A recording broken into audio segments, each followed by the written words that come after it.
What's going on, guys? Welcome back to Danny Sport Talk here. We're here with another episode. I'm Alex, and I'm here with three guests. Zach. 3 guests? What the fuck you mean? You told me to do the intro. It's like my second time doing the intro. Come on, Dan. You could have just been a guest. Come on. I love it. Yeah, you could have just been a guest. What if it's... You know what? It's Alex Sport Talk today. Wow. I'm the host. No. Wow. We could fucking do that and title it Alex. A-Rod Sport Talk. But yeah, it's Alex here. I'm here with... Zach. Danny. Are we rolling with that? Yeah. I'm Sal. And Might as well. And Eddie. Sal from We the Patriots. What's up, everybody? How we doing? So we had A-Rod do the intro today. And I'm pretty sure this is going to be my first YouTube video. Dude, I love it. Pretty sick. New Tell setup. them what we got, Danny. What are we testing out We today? are in, I'd say, 1.0 of our studio, podcast studio. We I are would say that's assembling. I know it might look a little rough on the walls, but We'll get It's there. a work in get there. progress. Work in It's a work in progress. progress. You got to start somewhere, man. Right. Dude, I love it. facts. Thanks for being a test subject. No problem. Hopefully we get this up looking beautiful. Everybody's It seeing should. our faces. Dude, I can't wait. What do we got? What are we talking about today, Danny? Or is Alex kicking us off with his boo-hoo Red Sox? Oh, we want to go there. We want to go baseball first? What do you want to do? What do you feel like talking first? What angle are we taking? It's so good to have you here, bro. I Honestly- can't wait to rip on you. honestly- oh my god. What do you feel like I talking cannot first? Wait. Honestly, I'm really feeling the NBA right now. Really? NBA? Let's talk some Alright. NBA because I We'll will talk some jump NBA. out of this conversation Alright, real let's go. quick. No problem. What about you? You NBA guy? No. Yeah, man. like Let's go. All right, you got? so, first topic. What do we feel about the trade deadlines, right? And I'm not only talking, there's big names that came up, but basically, what are teams looking for in the trade deadlines? Like, let's say, I know my Celtics, we need a big. Robert Yeah. Williams is coming off major injuries, and Al Horford. Frankly, I love the guy, but you're fucking 36. You know Yeah. what I'm saying? In a 22, 23-year-old league. Yeah. So obviously we need some progression there, because it's not only we're trying to win now, but we're trying to set each other up for the next 5 years as well. I don't know. Let's talk about how teams can improve, what teams are looking for, and like the playoff picture. Who's buying, who's selling? Yeah, exactly. You know what I mean? Let's see. Let me ask you a question here. What's our trade deadline? What's the date? February 9th. Yep. February 9th? Yeah. And does NBA have only one trade deadline? Yeah. Yes. Only one So I trade. know baseball used to have two, and now it's... Yeah. Yeah, I think it's just one. So I feel like it's better though, because I know. Okay, so Well, I haven't won. there's actually there's one trade deadline, but there's also a deadline for signing free agents as well. Right, and is there a lot of drop-in signs? Yeah, there's mostly basically what happens, right? So let's say, let me give an example. Lakers, perfect example. Lakers want to get rid of Russell Westbrook, right? They don't want to take on that big contract. Sure. So they ship him away, right? No team wants to take that big contract. So what they do is end up trading the player. The team that gets them buys them out Okay. for a certain price. I think it's six. I don't know if it's like 50% of the salary that they make a year. But yeah, so they don't take on the big contract, and that's when they sign to a new team. So there's a deadline for Russell Westbrook to sign a new contract for a different team Got you. Okay. right after that trade deadline. So Okay. and there's a lot of you could get a lot of big pickups on that. It's not only the trade deadline, free agents as well. Like there's who's a free agent this year that hasn't been picked up? Carmelo Anthony. Carmelo Anthony. He's one of them. There's He's another still one. playing? Yeah. Mhm. He's He hasn't older been picked now, up no? yet. How old is he? I mean, he's around LeBron's age. They came around at Yeah. the same time, so he's like maybe Same age. Same age or a little bit younger. Yeah, probably like 35 to 37 range right there. So Mhm. Okay. what I envision for the league to come is, obviously, let's just take the elephant out the room, is where Kyrie's gonna go. I feel like that's definitely what So we're he's talking getting about. moved. So that was a question of mine. How are the Nets doing this year? Nets are actually fourth in the league. They started off 10th, maybe. Horrible offensively. Who? The Nets. Oh, yeah. They started off terrible. Mm-hmm. Now I think since January 1st, they're maybe top 5 in net defense. Okay, and is Kyrie still there? Kyrie is still there. And you think he's getting moved? He's definitely getting moved because 2 days ago he Can I requested talk a about? trade. Can we talk about that? Of course, All right, bet. definitely. I want to hear your take on it, Danny. What, Kyrie? Yeah. Yeah. So what went down? All right, so basically, Kyrie Irving is requesting a trade because of he was supposed to have a done deal for a contract extension with the Nets, Okay. but as of now, I don't think they're looking to extend him. So he took that into consideration and he asked for a trade asked from for them. A trade yeah. for somebody who's going to want him. Mm-hmm. Okay. They were looking at they yeah. offered him a 4-year deal. I forget how much. But it probably wasn't max contract. Yeah, it and he probably wants wasn't. max contract if I want to guess. Yeah. I don't. Makes sense. I saw this theory on, I'm like, whenever I'm scrolling through TikTok, it's always like sports and stuff like that. This guy said that Kyrie's playing chess while everyone else is playing checkers. So basically, is what he's saying is Kyrie Irving feels that the fact that the Nets have, turned the tables this season, they came from being 10th, maybe bottom of the Eastern Conference, to now being 4th. Sure. With that turnaround with KD and KD getting injured as well. They're still 4th in the East. So he thinks that Kyrie's basically value is the highest it will ever be. Exactly. Could never be higher. So that's why he's requesting a trade. So he could go to a new team, help them win, and then he could, I'll be honest, Kyrie's renegotiate. kind of a piece of shit.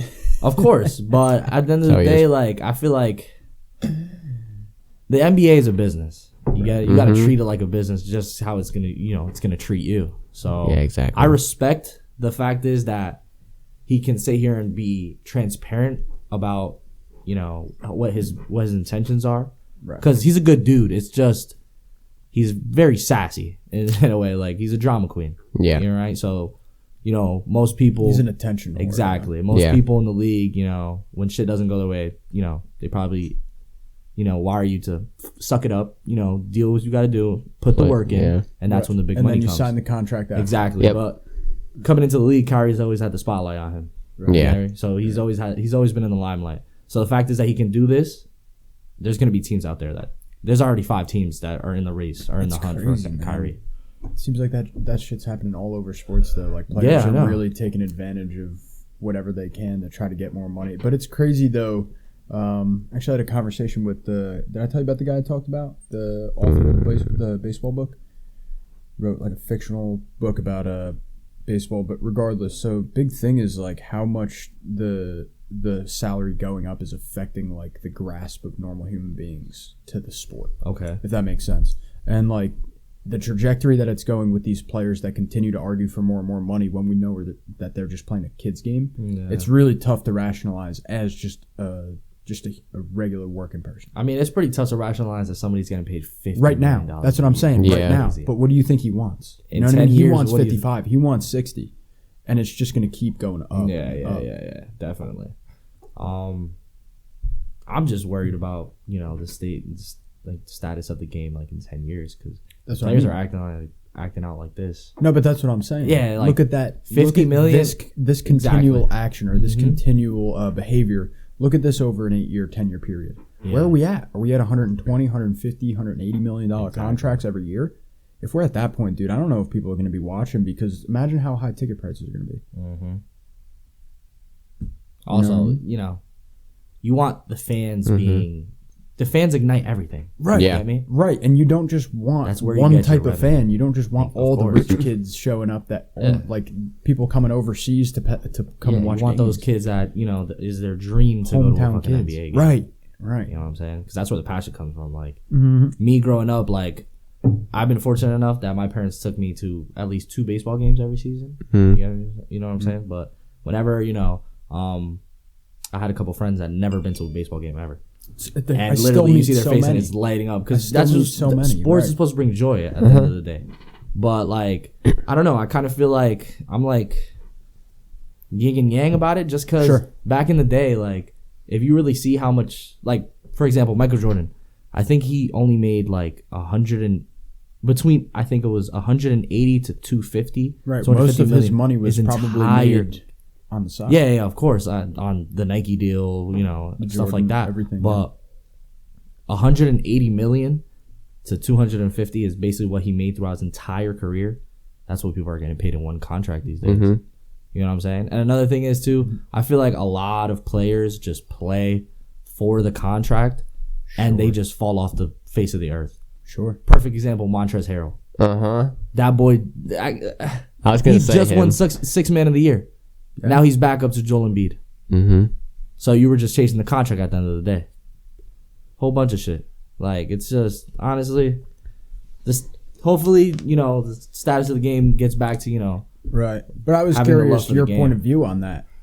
I was curious Yeah. how you felt about the contracts continually every year they seem to go up. I Do mean, you think it affects the game as well as a viewer? honestly, I feel like it does. yeah, of course, 100%. But to me, like, I don't have the same love for the sport as like I did when I was younger. Like any sport at all. different. So I don't understand That's how so true. they're even they're even like having the ability to pay these players that much. Right now, right. Exactly. As it is. So like, how is it that sports back then? I feel like it was just it was just heaven. It was the show. You get me wrong?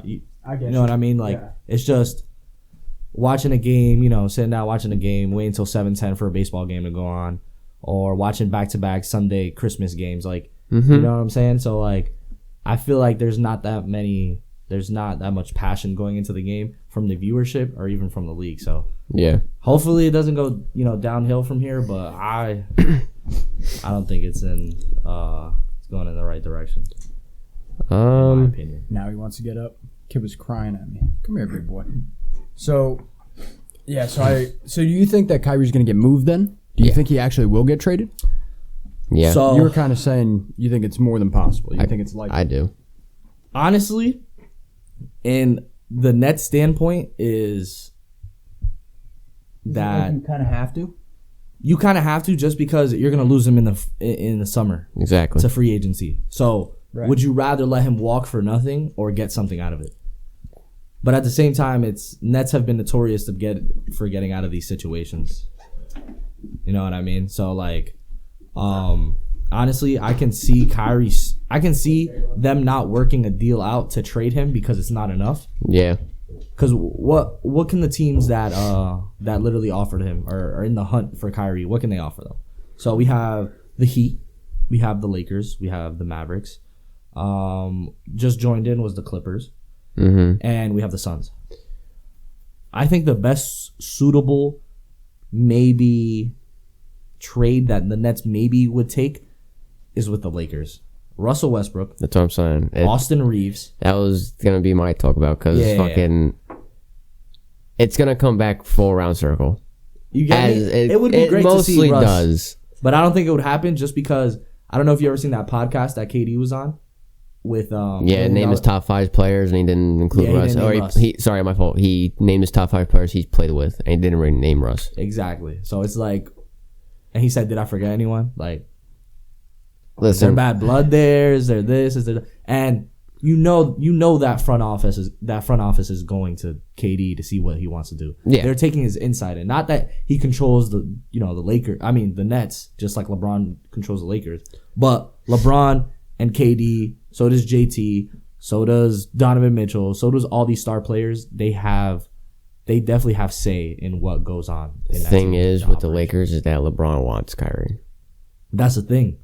But are you gonna give up? So if KD's okay with playing with Russell, which I think he is, I don't think he wouldn't have a problem with it because it's just go back to the roots like how they played back in the day with OKC.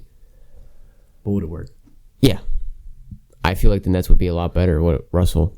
I feel like their starting 5 would be definitely more defensively inclined. Yes. Just because you have Russ at the 1. You can move that's tough.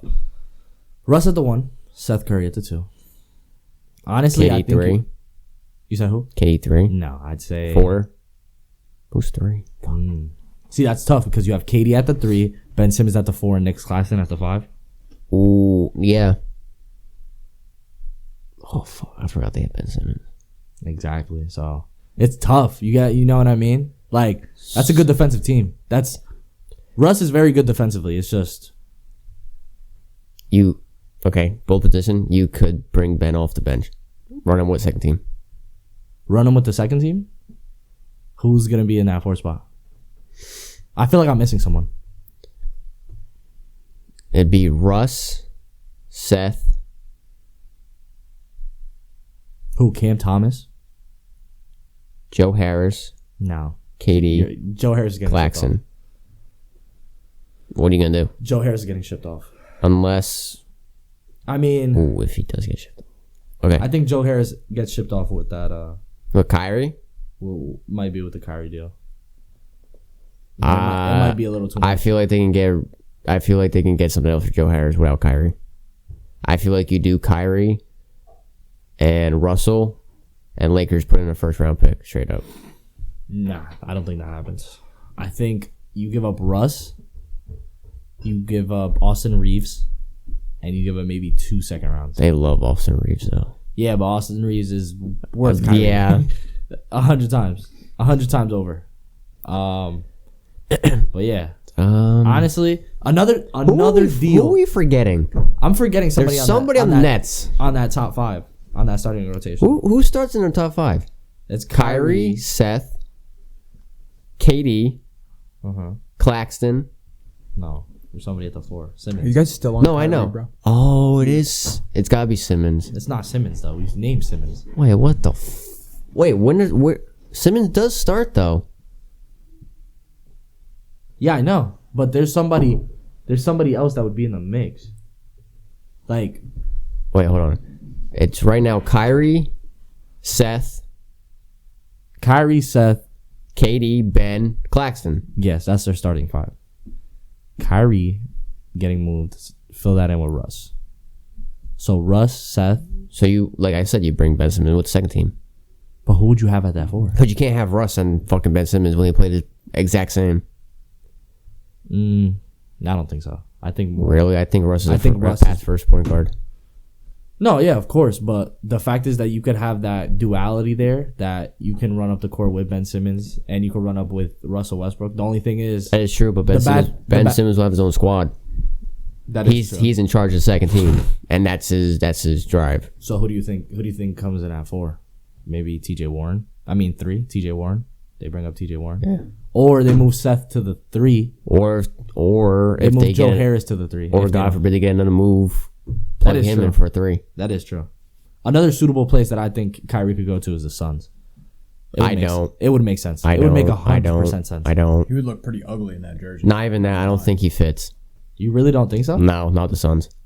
That team is too surrounded around Devin Booker. But the thing is the Suns have assets to give the Nets. They do, but they won't do that because of Devin Booker. That team is built around Devin Booker. Okay, look at this trade package. Kyrie, you give Kyrie, Seth Curry, or Joe Harris. They won't get rid of Seth. Probably Joe Harris.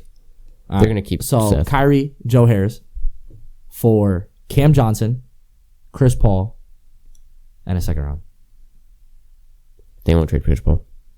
They would definitely trade Chris Paul for a young. He works too good with Booker. I'm telling you that right now. They're not gonna do that. But I get it. Don't get me wrong. But I'm Chris telling Paul's you, the Suns, it's going to be hard to because they want players to fit the role Booker. No. Throw that out the window. Kyrie Irving, Joe Harris for Chris Paul, Jay Crowder, and 2 picks. Jay Crowder. They want to move Jay Crowder, and Jay Crowder could be the great 4-man right there in your starting lineup. So Ben Simmons will come off the bench and have his own squad. So it would But to be honest, I don't feel like Jay Crowder's worth Kyrie. He's not worth.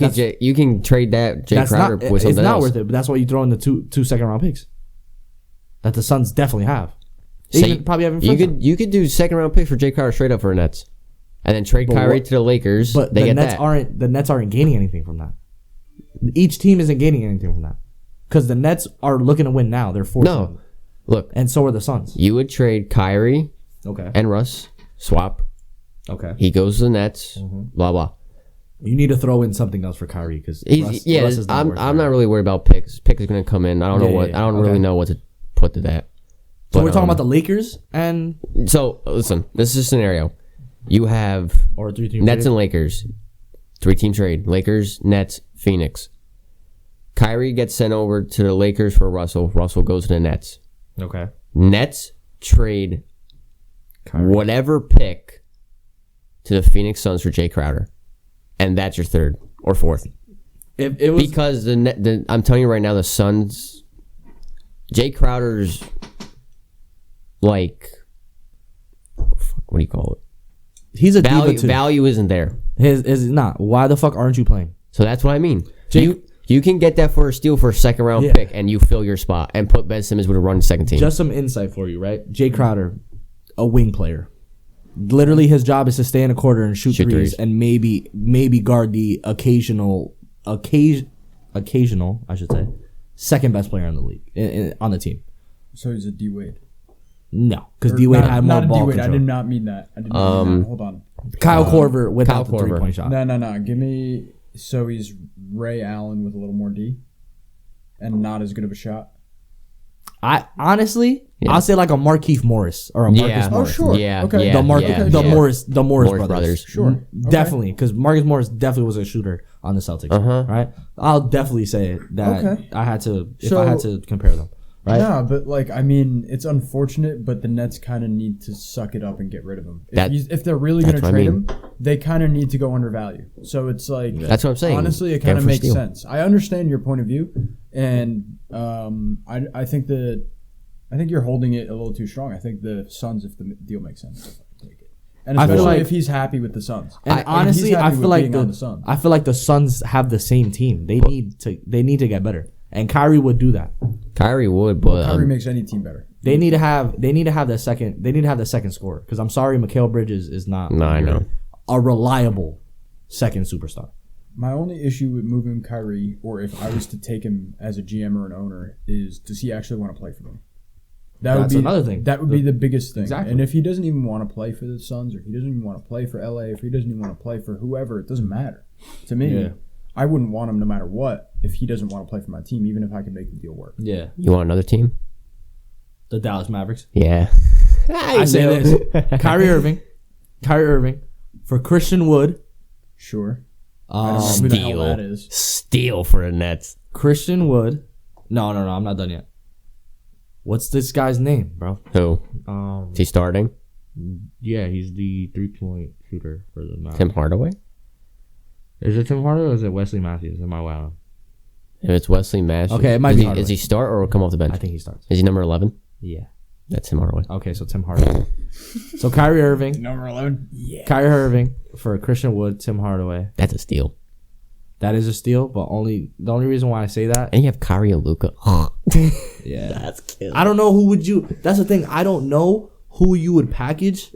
Who would package something for Kyrie if they're not getting another point guard? If they're not giving up another their point guard already. Right. The Mavs, who are they going to give up? Right. The Mavs already gave up. Well, not gave up, but let Jalen Brunson walk. Wait, didn't Christian Wood just sign like an extension though? He did. I think he signed with the Mavs. So it's like they have to take on his contract. They're not going to do that.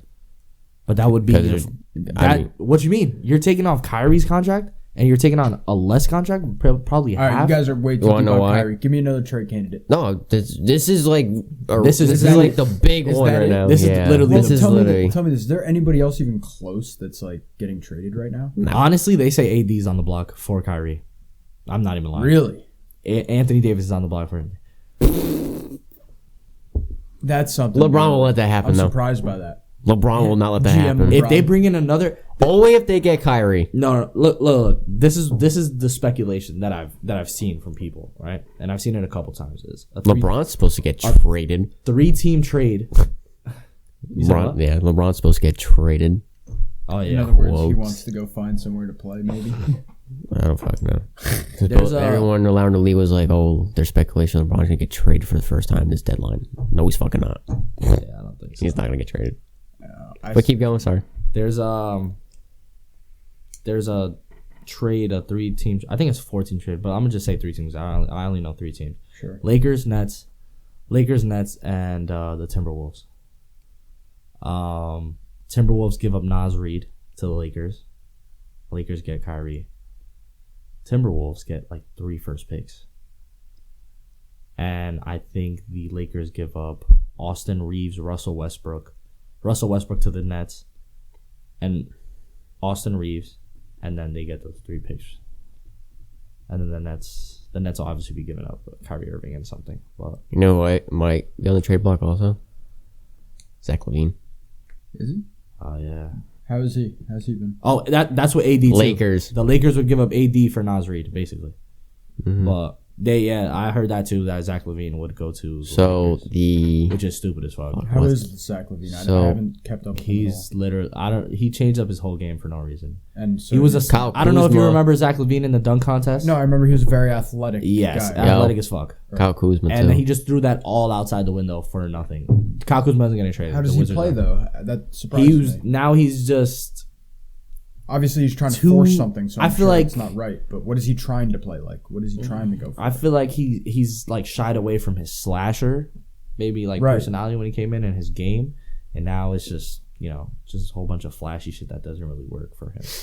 You get me? Like when he was going to the basket, he was putting up 25 plus. Right, but what is he doing? Trying to shoot? Yeah, he's shooting more threes. You know what I'm saying? Like he's trying to be an ISO scorer when they already have an ISO scorer on the team. ISO mid rangers, give that to DeMar DeRozan. That's his cup of tea. Correct. Right. Correct. When he gets double teamed, or he needs some help. Right. That's where Zach LaVine cuts to the basket. That's exactly when you drive, my point. Right. Exactly. I used to play 2K, bro. That's exactly how we go. Those dynamics would work, but I guess it's not working right now. Oh, I feel you. Okay, so but that's so unfortunate though, because that's the way that you would always hope he developed, would be that he used that athleticism and could also 100%. Use it as a passer to get out of situations like that. And the best thing you could do, I feel like, as a basketball player, is to have an inside game. Being able to finish around the rim is just such a plus. Right. Because at the end of the day, like when you need a bucket, when you need something, when you need a 3-pointer or whatever, this and that, there's people already in the league just for that. You know what I'm saying? So you could always build that later on. Perfect example is LeBron. LeBron was a terrible 3-point shooter. He was terrible, but what? Menace in the paint. Did not give a fuck who was there. It could have been Dwight Howard times Giannis.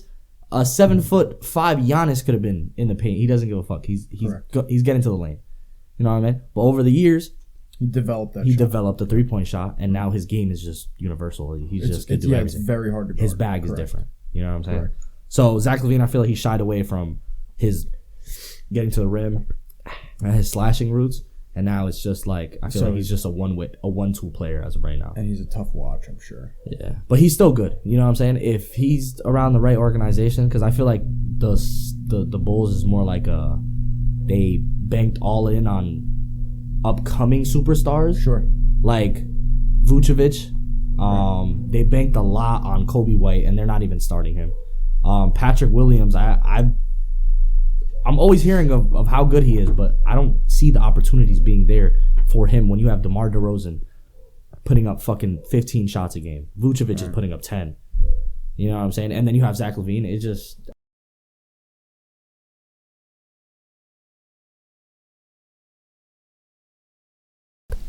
What's up? All right, we're back. What's up? All right, so I'll tell you this, what I told them before offline. Trade scenario for Lakers and Bulls. Lakers get Zach LaVine, Lonzo Ball, and Javonte Green. Bulls get Russell Westbrook, Patrick Beverley, Max Christie. LA's 2027 and 2029 first-round picks unprotected. That is stupid. A lot of people like that fucking post. It's a dumb trade. It is. Honestly, if you're the Lakers, you know LeBron's leaving. You get me? LeBron is leaving in a couple of years. Sure. Or most definitely, because the Lakers aren't going to be a bad team for the next 3 years. So Bronny's going in the first round, just off the name. Or you do Zach LaVine for Russell Westbrook trade up, because both their contracts are massive. Where would the Bulls benefit from that? You get a point guard. You have a ball dominant point guard with a ball dominant small forward. Yeah, but with an emerging, well, not emerging, but you still have Ayo. Ayo, I don't know how to say his last name. I know what you're talking about. You have Ayo at point guard. You can move him to the 2. I don't know if he plays the 2, but you also have Kobe White. So you have 3 point guards on one team. So trade Kobe White to the Lakers. I think you trade Kobe White to the Lakers. You can't really trade Lonzo. I mean, you can trade Lonzo, but you don't know how his knees are. Oh, I forgot about fucking Lonzo too. That's another. They have too many guards. And Javonte Williams, that's too many guards. Well, Lonzo's not really in right now, so you can put him out of the picture. He's not coming back till next season, probably. I don't think you could trade an injured player. You can. Oh, you can? It depends. Okay. It depends if they accept it. I thought you had to pass like a physical or something. I'm thinking of baseball. Some shit. Yeah, we got some issues there. We got some issues there. Or I'll give you the top 3, and you name which one you soup is. Okay. Trade to the Dallas Mavericks for Zach LaVine. Bulls trade Zach LaVine. Okay. Mavericks trade Spencer Dinwiddie and Christian Wood. No. Okay. Hell no. Or you have Zach LaVine to the Knicks. I think. Wait. Can I add that? I think you trade Dwight Powell. Yeah. Instead of Christian Wood. Bulls trade Zach LaVine and Nikola Vucevic. Knicks trade R.J. Barrett, Mitchell Robinson, Obi Toppin, Evan Fournier. I like that. That just makes sense. I agree That with one you. makes more sense because the Bulls would be, their depth would be definitely More than what it is now. more than what it is now. You get me wrong, like they have too many guards. They have too many people that Javonte Williams, great role player, but you know what I'm saying? Like he's not really the best. I mean, he's not reliable as someone like Obi Toppin maybe, Yeah. who could be crashing the Well, boards just think for about it. you. You're getting rid of R.J. You're Barrett getting rid and of Vucevic, upgrading. but you're also getting an emerging center in the league. Right? You're Mitchell Robinson's upgrading sweet. with Zach LaVine instead of R.J. Barrett. I'm sorry? You're upgrading with R.J. Barrett. For Zach LaVine? I mean, as You also got James Brunson. fitting into the team, yes. Yeah, that's But what I mean. don't think RJ Barrett's bag is deeper than Zach LaVine's in a way. But No. I mean the Knicks are upgrading from R.J. Barrett. Oh, the Knicks. I Yeah, thought you the meant Knicks are Bulls. upgrading. I Yeah, thought you meant sorry, the yeah. Bulls. I'm sorry. I like that trade. I think it could be good. You get me? You have some compliments to Julius Randle. See, I can eat my words about Julius Randle. I wasn't the biggest Julius Randle fan or whatever. I feel like the hype just got to him. I think so too, but he's been showing it this year. You get me? He I feel has. when the pressure was on when him. the pressure gets off, you see so many times that guys just adapt well. They seem to like almost Yeah. grow with their teammates. Maybe their coach Exactly. affects them. And Happens time. another thing too is the fact is that you can keep Randall. Who's a rebounding machine. Averages like 9 rebounds a game, 10 rebounds a game. Every time Nice. I'm on FanDuel, it's either over 12 and a half Over under 11 or 12. 30. Like literally, like Julius Randle is a demon on the boards. That's sick. And you can add Vucevic to that. You know, you could keep maybe Julius Randle, maybe that one-dimensional player, because he's a great scorer. Just like DeMar DeRozan's a one-dimensional player. He's not really an assist person. This and that. You know, if you can have one player focus on one thing, and you bring in something else that they don't have to really focus on, and Vucevic could crash the boards because he's a great rebounder as well. I think that's great for the Knicks as well. Okay, I You think get rid of I've Evan had Fournier, enough too. for the trade deadline. Dude, what about I think we gotta hit football soon. Who do you I have want for to trade end deadline? one more with basketball. Who do you have trade deadline? No, I'm saying I'm No, we done talk with about the trade Celtics. deadline. I love talking about this. I don't want to talk about Oh, Celtics. you want to Why talk not? something else? We're the about I want to basketball? talk We're the because best team we in always the talk league. about fucking Celtics We're with the best team you. in the league. I don't give a fuck. Why wouldn't we talk about them? I don't care. We're the greatest. Team. Congratulations, you're not gonna win nothing. So what are you talking about? Who are we losing to? Bucks. Which one? Bucks. The Buccaneers? Mo- I know we're not talking. About the Milwaukee Bucks. yeah. I know we're not talking about the Milwaukee Bucks. Anyway, All right, what else? last we got? subject for basketball because I want to move on to football next or baseball, whatever. LeBron James is gonna pass Kareem Abdul-Jabbar for all-time scoring. So this Now will be for you, number one? so you can get in on this. You could possibly get in this if you want. I know he can. Does him passing Kareem Abdul-Jabbar make him the number 1 player in the world over Michael Jordan?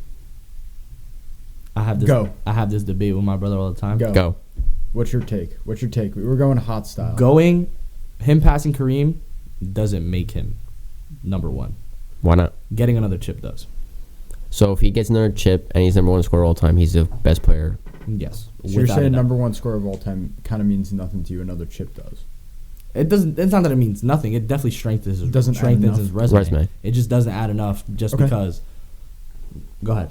You got nothing for that? I like that I answer. got nothing to say about that. You have no answer to that. He doesn't really watch basketball. Okay, That's hold on. why. No, honest opinion. Do you think Michael Jordan's the best basketball player of all time? Knowing me with my knowledge, I'll say yeah.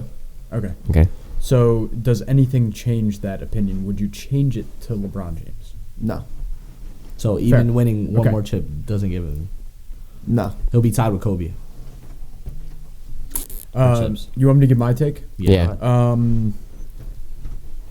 It's tough to really say that LeBron overtakes Jordan with anything.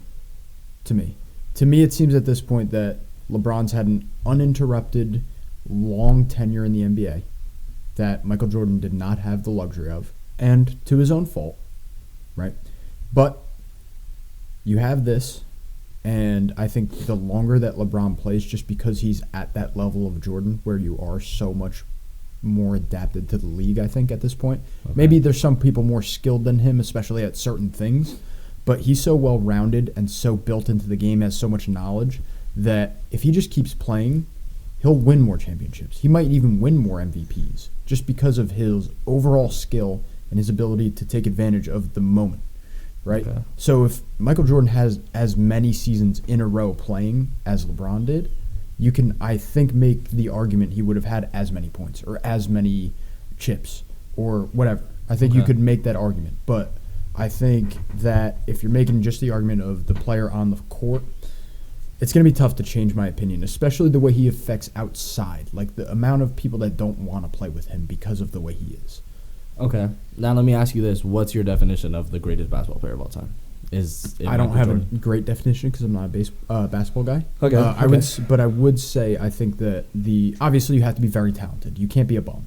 You have to be well equipped with every skill. I think you have to be well rounded. But I think the biggest thing is how do you affect your teammates and how well have your teams performed. So if you don't win championships, I don't think you get included. Okay. Right. Now I think you have to have skills. I don't think you need to be the top necessarily. Yeah. But I think you possibly have to have had you probably have to have won an MVP. Okay. Not necessarily multiple, but you have to have been considered for multiple. Okay. And you have to have at least won more than one chip, I think. The reason why I asked this is because Jordan has more MVPs, league MVPs than LeBron James. Jordan has also a defensive player of the year, which LeBron doesn't have. Jordan has never lost in the finals. His resume is very much so perfect. The never lost in the finals thing means a lot to me. 100%. That's what kills it. That's what it literally like. That's what kills him over LeBron as of right now, right? But if you're gonna talk about if you're gonna talk about chips and championships, why don't we put Bill Russell in the conversation? Sure, right. So that would be the argument, right? So exactly. 13 seasons, 11 chips. Why is he not the GOAT? Why? To me, because the argument is what? That there were 4 to 6 teams it wasn't in the like league. Merged. It wasn't as dynamic. It wasn't this. It was a whole different game, right? Right. So what I say to that is, if we're not going off of chips, right? The only thing that I think that makes Michael Jordan better than LeBron James is the fact is that he's done what LeBron has in less seasons. He's flawless in the finals, right? And he has a well-rounded resume as winning that Defensive Player of the Year. And he's been on all defensive teams, just like LeBron, but, his catalog is way longer, from everything. I just have one small rebuttal. It's only in that one point.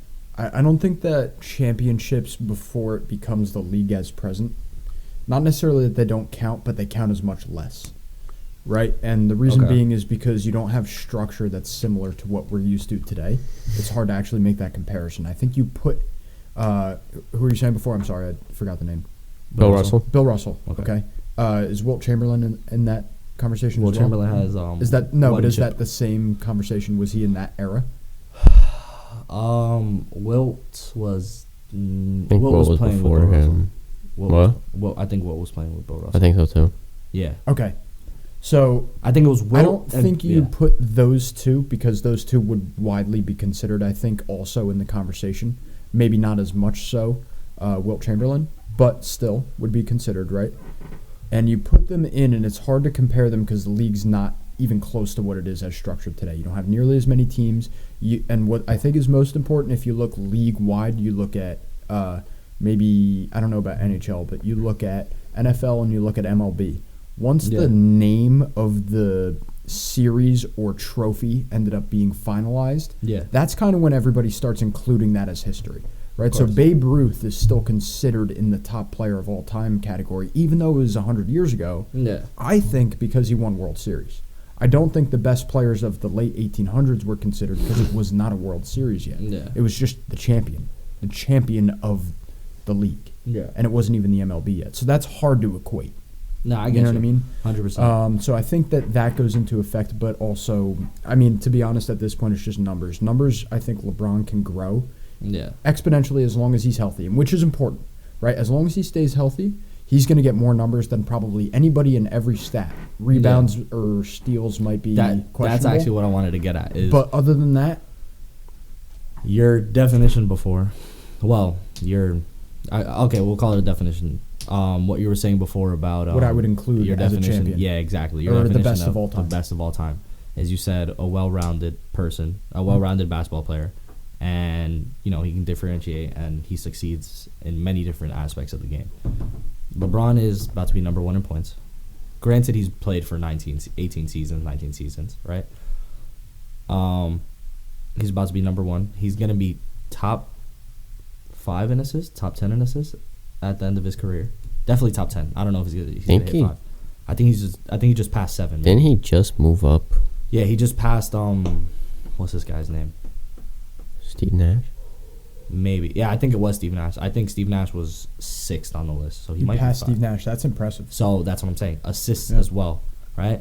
And he's also going to be top 15 in rebounds. Technically, he is a small guy. He's not a 4 or 5. He's a 3. In reality, he'll probably go down in the record book as a 3.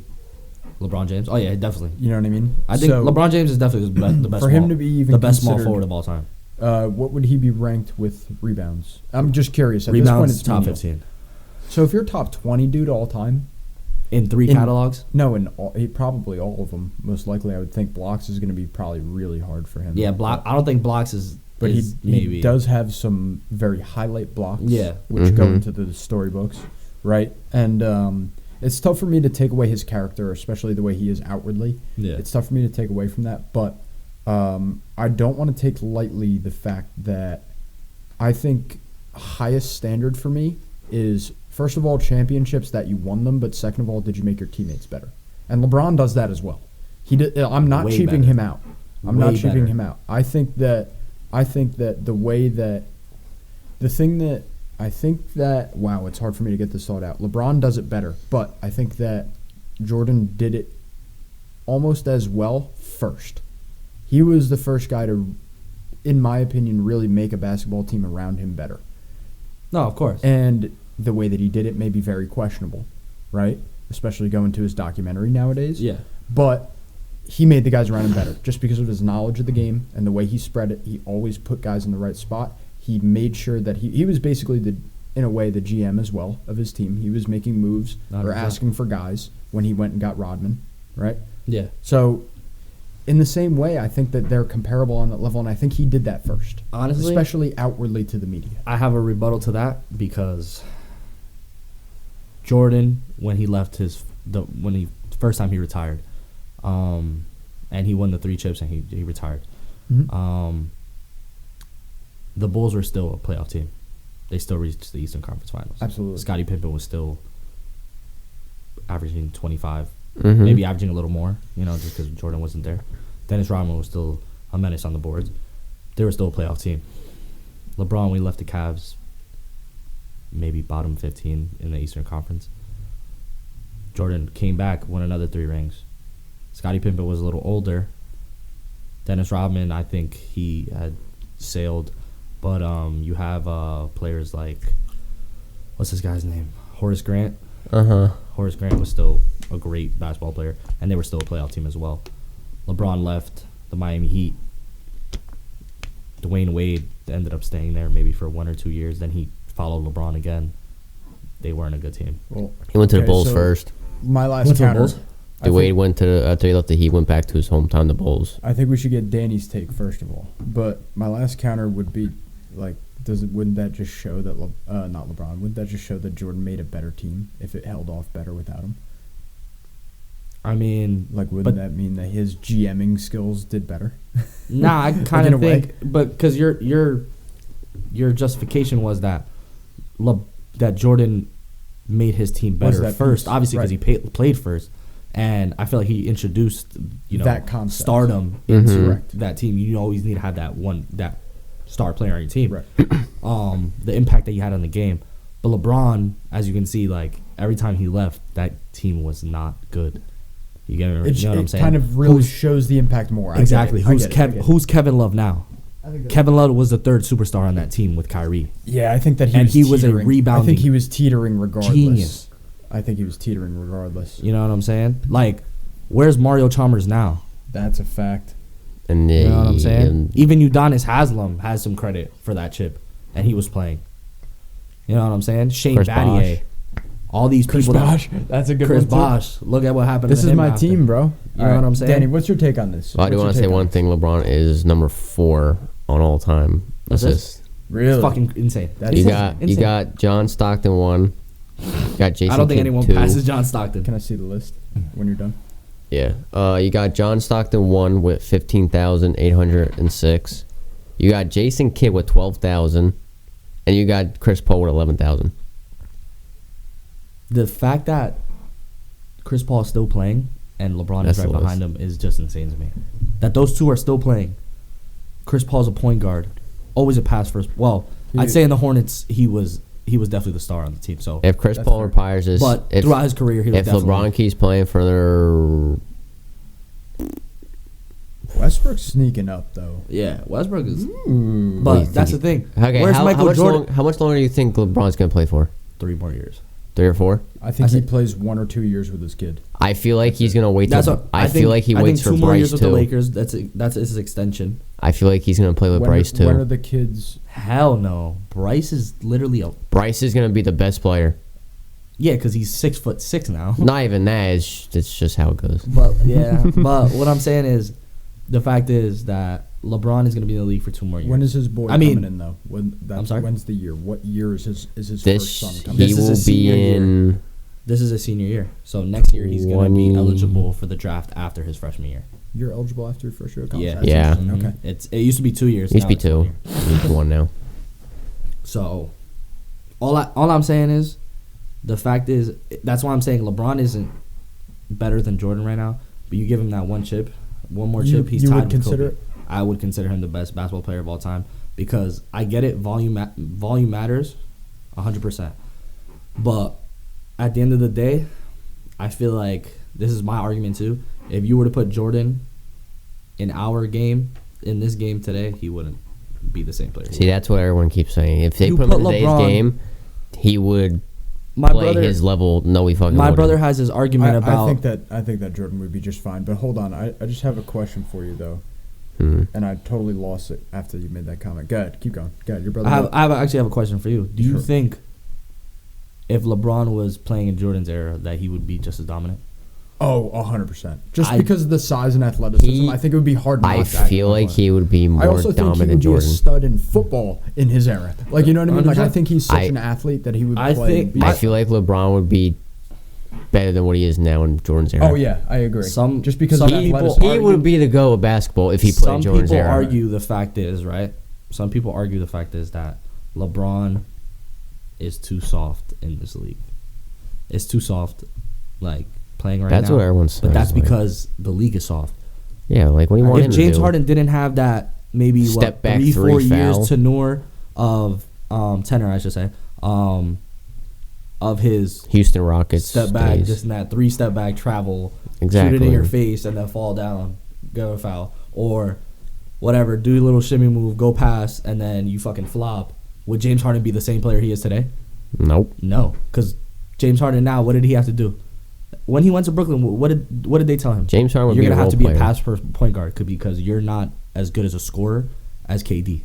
KD's a natural scorer. Look how much Look how much James Harden went down after he became Exactly. a He's pass not- first point guard. He's a pass first point guard now. He is He not averages 8-9 assists now, which is great. But just because why? Because he's on a team. Because he had to With switch great his, scoring. he had to He had to switch his switch whole game. He had to switch his whole game. The first year that he went into Philly, Makes sense. the first year that he went into Philly, Shit. terrible. Terrible because they honestly, Doc Rivers basically said, well, first year into being in the trade down. It was the end of the year as well, so you only had a couple months left to play. You're gonna throw him in there, see how he does. Right. This and that. You're gonna give him the ball, this and that. See where he feels comfortable. See where his pros and cons, where his strengths and weaknesses are in his game. This and that. And now, I think James Harden is a well-rounded basketball player than he was in Houston. Who was he passing it to in Houston? Even when he had Chris Paul there. Eric Gordon. You know what I'm saying? PJ Tucker when he was there. You know what I'm saying? So, the fact is that my argument here is that LeBron had to become that well-rounded basketball player just because the league was just shaping itself to be 3-point shots. Well, it first turned into when LeBron came into the league, it was definitely a fundamental game. Because you had the big three in the Spurs.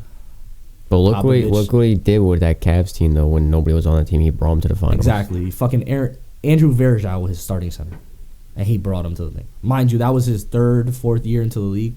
Jordan didn't get also that tall guy. Jordan didn't get anywhere until his 7th season into the league. All right. So if we really want to talk about volume, and the fact is that LeBron has been playing for longer, this and that. What the fuck was Jordan doing? What those was Jordan doing his first? Don't count those first 6 years. Right. LeBron's a better player. Exactly my point. He only played for, what was it, 7-8 years. So obviously because he wasn't doing shit those first 6 years. Sure. So his catalog is really his finals. His volume is too low, I feel, to consider him one of the greats because it was such a what short if he went longer? But why couldn't he go longer? To his own fault. Because of his external to his own fault. Right. Smoking cigarettes, gambling, doing all this shit. That's what I mean. Like, bunch of distractions. That's where I feel like you have the main argument. Exactly. I think that's your I best feel argument right there. like he could have played longer. Exactly. Like, I understand you need like a break every once in a while, but like, shit, bro. If you're considered the best player of all time, you should be playing your game the whole season. You ever heard of LeBron load I think this should management? be the last point of basketball because we've been on this for almost an hour. Yeah, sorry. But last point of basketball, you got to know like the history of Jordan and his first gap. That it was basically known, or supposedly it's well known, that he was suspended For game. Yep. Yeah. So it wasn't like oh, I had to take a break. No, it was like you're It was suspended and we're doing this under the rug Yeah. to make it Because so you're you the don't face of look the too NBA. bad. Right. But in reality, that's a huge costly piece of your legacy. Like, Right? So imagine he LeBron played in trouble? those 7 years in a row and he won 7 chips in a row. How much does that change your opinion of Jordan? Right? Even just add that one more, that's 7 in a row, no gap year there. And then he has that stint with the Wizards after. And you take to his account that, I needed a break after my... Right, okay, you take that, but you have 7 in a row. That's tough to argue against. No, As it is now, and with, of course, everything we know now, it's hard. It's going to be hard to argue, especially if he wins. I just want to make one more point, then we'll move on to football. People say about LeBron having help winning the finals. I was literally just gonna bring that up. Have help winning the finals. What much. is your choice? You have all these other teams in the NBA surrounding their teams with 2 to 3 superstars. What the fuck do you want him to do? LeBron beat the best team In the league. Literally. Yep. With Kyrie Irving, which was great, top three superstars in the league at the time. I think so. I believe that was the top finals I ever watched in my life. You get me? Mm-hmm. So top 3 superstars. I'm not taking that. I'm not using that against him, but he did have Kyrie. You know yeah, he did. Anybody else on that team? Kevin Love, he definitely made better because who the fuck is Kevin Love now? Or who the fuck was Kevin Love a year after he left the Cavs? Right. You know what I'm saying? Right. Jordan had Scottie Pippen. Probably the best 2 you could have. Jordan's Pippen is LeBron's Kyrie. Literally. And definitely better because... And better. Pippen they averaged 30 in the finals. Yeah, Pippen averaged... What did this guy average? Jordan averaged 40 in the finals. Yeah, Pippen wasn't too far. Yeah. 30s, but he was averaging assists too and rebounds too. Right. And Dennis Rodman, the best center during that time period. And that was arguably. And that was LeBron and Kyrie in the finals averaging above 30, 35 points per game in the finals. You know what I'm saying? Like your shooter, I agree. Yeah. It's tough. Jordan had Steve Kerr. one of the best 3-point shooters of all time. Right. LeBron had Matthew Dellavedova. You're telling me that LeBron wasn't making these. LeBron wasn't giving these guys contracts. LeBron is is a big reason why some of these players still had contracts. Oh yeah. Kyle Korver, even during that stint. Ray Kyle Allen Korver's got a contract after that. Ray Allen, he went to Miami. Boom. Right. Exactly. Right. Shane Battier. Who the fuck Fucking was Shane Battier. You got me coming Who over the your side. fuck Let me see if LeBron wins another one. I'll come to your If side. LeBron wins another, I come to your give him side. the go. And I've always hated LeBron because he used to whoop our fucking ass in the Heat. I'll come to your side. Whoop our fucking ass. But I'll give respect where respect. I don't give a fuck about that volume shit. You like 'Cause at the end of the day, if you can play for that long, Yeah. right? And you're giving somebody else pity because they couldn't play for that long, fuck out of here, bro. You're not the best basketball player of all time. Ain't no All right. fucking way. Bro, I didn't have to say one word. He literally just said every fucking word I want to say. Fuck out of here. There you go. LeBron is the GOAT. There you go. LeBron's the GOAT. One more tip, LeBron's the fucking GOAT. I'll give it to him. All right. All right. Football. Dude, how we doing? How we doing? I'm about to get how's fucking your team ripped. looking, bro? You better get ripped. At least I can, boss up on you here. How's your team looking, bro? My team's looking good because we're about to sign DeAndre Hopkins to That's compliment fine. Mac Yeah, Jones. next year, right? Next year, What right? the fuck? No, All right. he ain't. All right. How about DeAndre your Hopkins team? and Bill Belichick, that How relationship about your is team, great. Zach? How'd your Okay. team do this year? What team are you? Yeah, Zach. Let's talk about you. Get your mouth on the mic. How do you feel about your Bills season ending? Damn, you're How a do you feel about Bills your fan? team, buddy? Yeah. I thought you were a Jets fan. He was a Jets fan until they lost, and then he switched over. Jets. I was He's never like, Jets. yeah, No, I'll he switch. wasn't a Jets. No, he's like He's Bills still fan, fan? ain't he? He I'm was- a Jets advocate now. I used to hate the Jets, You but I'm, mother. No, they I'm a didn't Jets play fan. good Okay. their last How do you- game. how They do you didn't play feel- good. how do you feel I about watched your the game. ending They of your didn't play season? good or anything. The Bills, you were I unfortunate. know I that wasn't you a were Jets sad. fan either. Okay, so you were sad about the end of your season. No one said. No. It was just unfortunate. Did you know? What? Did you have a feeling that was going to happen? What, that they were going to lose? They were Yeah. gonna blow that one, yeah. Probably, yeah. I I had had the a feeling- biggest feeling they were Yeah. going to lose. Yeah. No, they played like Stephon shit. Diggs had to stay on the field for 25 minutes more after the celebration. Hot take. He's leaving. Let me get some more motivation. He's Diggs. leaving. You think so? He's Nah. tired of that. He won't Nah. get the ball. He's not getting the ball. He wants to What- leave. He. Okay. How are you not getting the ball when your compliment is Listen, fucking I don't know what to fucking tell you. Gabe Davis? How are you not getting the All ball? right. You are you're literally top 3. Don't forget Cole Beasley. Yeah, word. That old I agree. motherfucker. All right. How do you feel about your Patriots? How they coming back? What are they doing? They got a draft pick. What's coming? I always think our defense is very up to par. It's Right. everything So else I Your don't- around defense is great. Yeah, It's our everything defense every is year. around really it. good, right? Because Well-rounded. Bill Belichick is a defensive coach. That's why. It's just- That's why.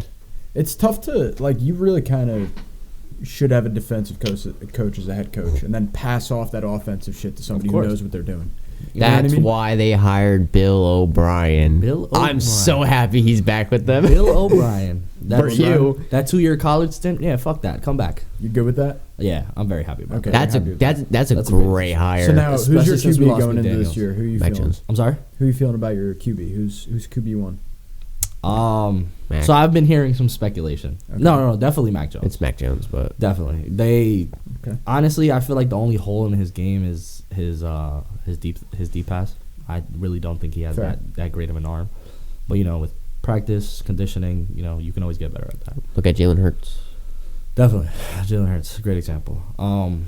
Honestly, I do feel like we need a star wide receiver like we always had. Randy Moss. At some point, it was Danny Amendola as our slot receiver. Then that moved Julian into Julian Edelman. Edelman. I was who gonna say Edelman. our best slot receiver of all time. Yeah, without a doubt. Yeah, so you know what I'm saying? We always had a piece to complement. We always had a slot receiver to complement a wide receiver, and I think Jacoby Myers is definitely an emerging wide receiver in the league. He's great. He's underrated as fuck. Mm-hmm. Honestly, like I said before, Bill Belichick's and DeAndre Hopkins' relationship, going back and forth through the Texans, when they were on the Texans. When DeAndre Hopkins was on the Texans, their relationship grew, and there's a whole bunch of mic'd up moments between I've them seen two. them a lot. Talking and stuff like Really? that. Yeah, Yeah, they have a good relationship. They talk So- about how they love each other. Yeah. He's Bill Belichick- Bill Belichick said he's Of all people, really. Really, he said Bill Belichick literally told him he was like, he's the best wide receiver in the league, hands down. "Yep," and he literally told him he's like, Said that right to his face and he's with a like, "You mic gonna take on. it easy on us today?" Yeah. Literally, Bill Belichick, he's an asshole. He's a realist. That's why I like him so much. I really hope That's what you need as a coach. I really hope what you just said, DeAndre Hopkins does go to the Patriots. Is he a free agent? What is he? He's not a free agent, but he's over Kyler Murray and that drama. In their Arizona. team is Kyler Murray's is now downhill basically. What's up with Kyler Murray? So he needs to stop playing COD. What happened? He signed a get contract, phase. right? He signed a contract that was ridiculous last time. And he was injured. Like 500. No, what was it? 5 years, $230 million or something. Yeah, like some that? shit like that. And we got Russell Wilson's contract. But he was injured, right? Yeah, he tore his ACL towards the end of the season. Really early. Week 13? Some shit like that, yeah. Yeah. Week 13? Yeah, I think week 13. Somewhere around there. But So their team just going downhill. You also got Zach Ertz, their tight end, who's coming off injury. You got Kyler Murray, who might not even start the season. You got them firing Cliff Kingsbury. I don't know why the hell they did that, but they have a great team. They do, but like James Conner, running back. I feel like Kyler just feels like it's about himself. Like, he probably does. Like, bro, he's felt about himself the whole time. But that's the thing bro. is He's like, been playing like that. he we're should have only played seeing one side of it. We're seeing his antics, but we don't know what's going on the inside. I feel like who's their coach? I don't know. Nobody yet.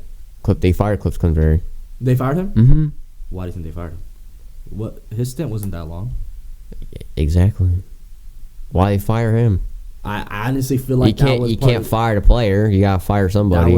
That was part of the reason why Kyler Murray had a problem with Arizona. Is probably that head coach. But they had a great relationship.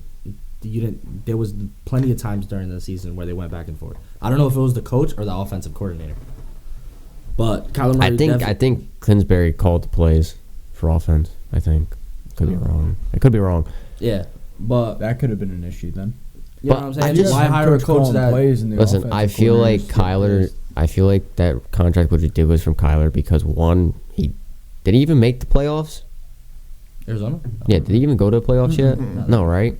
Like, play out the rest of your contract and prove you're worth that contract. Like, you backed that at training camp when you could have been practicing because you wanted a big-ass contract because fucking Deshaun Watson got a big-ass contract. Sure. Like, bro, that's a whole different story. I don't know why the fuck he got that contract, but whatever. But I feel like Arizona needs to move on from Kyler. Not this season, maybe after next year, after he comes back from injury, see what he does with a new coach. But you think? I feel like the offense is just built around Kyler so much. Like he's short and all, but like you gotta let him stay in the pocket and throw the ball. It's literally play after every play. Either not if like one he's in the pocket throwing, the two next plays will be. I mean, but play is that action your quarterback's plays. problem or your offensive line's problem? What? That they have a good offensive line. See, but that's the only reason why I'm asking because you're more educated on football than me. Is like it why your quarterback's like, problem? Why he's always out the pocket? Like think about it. Why do you think he tore his ACL? Definitely running the ball too much. Ran the ball way too much last year. Yeah. And he was running out of the pocket, chucking on balls, hoping they'd get caught. He has a good arm too. He does. That's the Plus, thing. you also don't have DeAndre Hopkins for 6 games. Yeah. Like that, I understand that's a big deal because he's a top receiver in the league, but like you have to coordinate your game without that receiver. They have good wide receivers too. Rondale Moore is very. He was an upcoming star this year. Definitely. They got AJ Green who can still make plays. It's not like he can't. He's not old. Like yeah.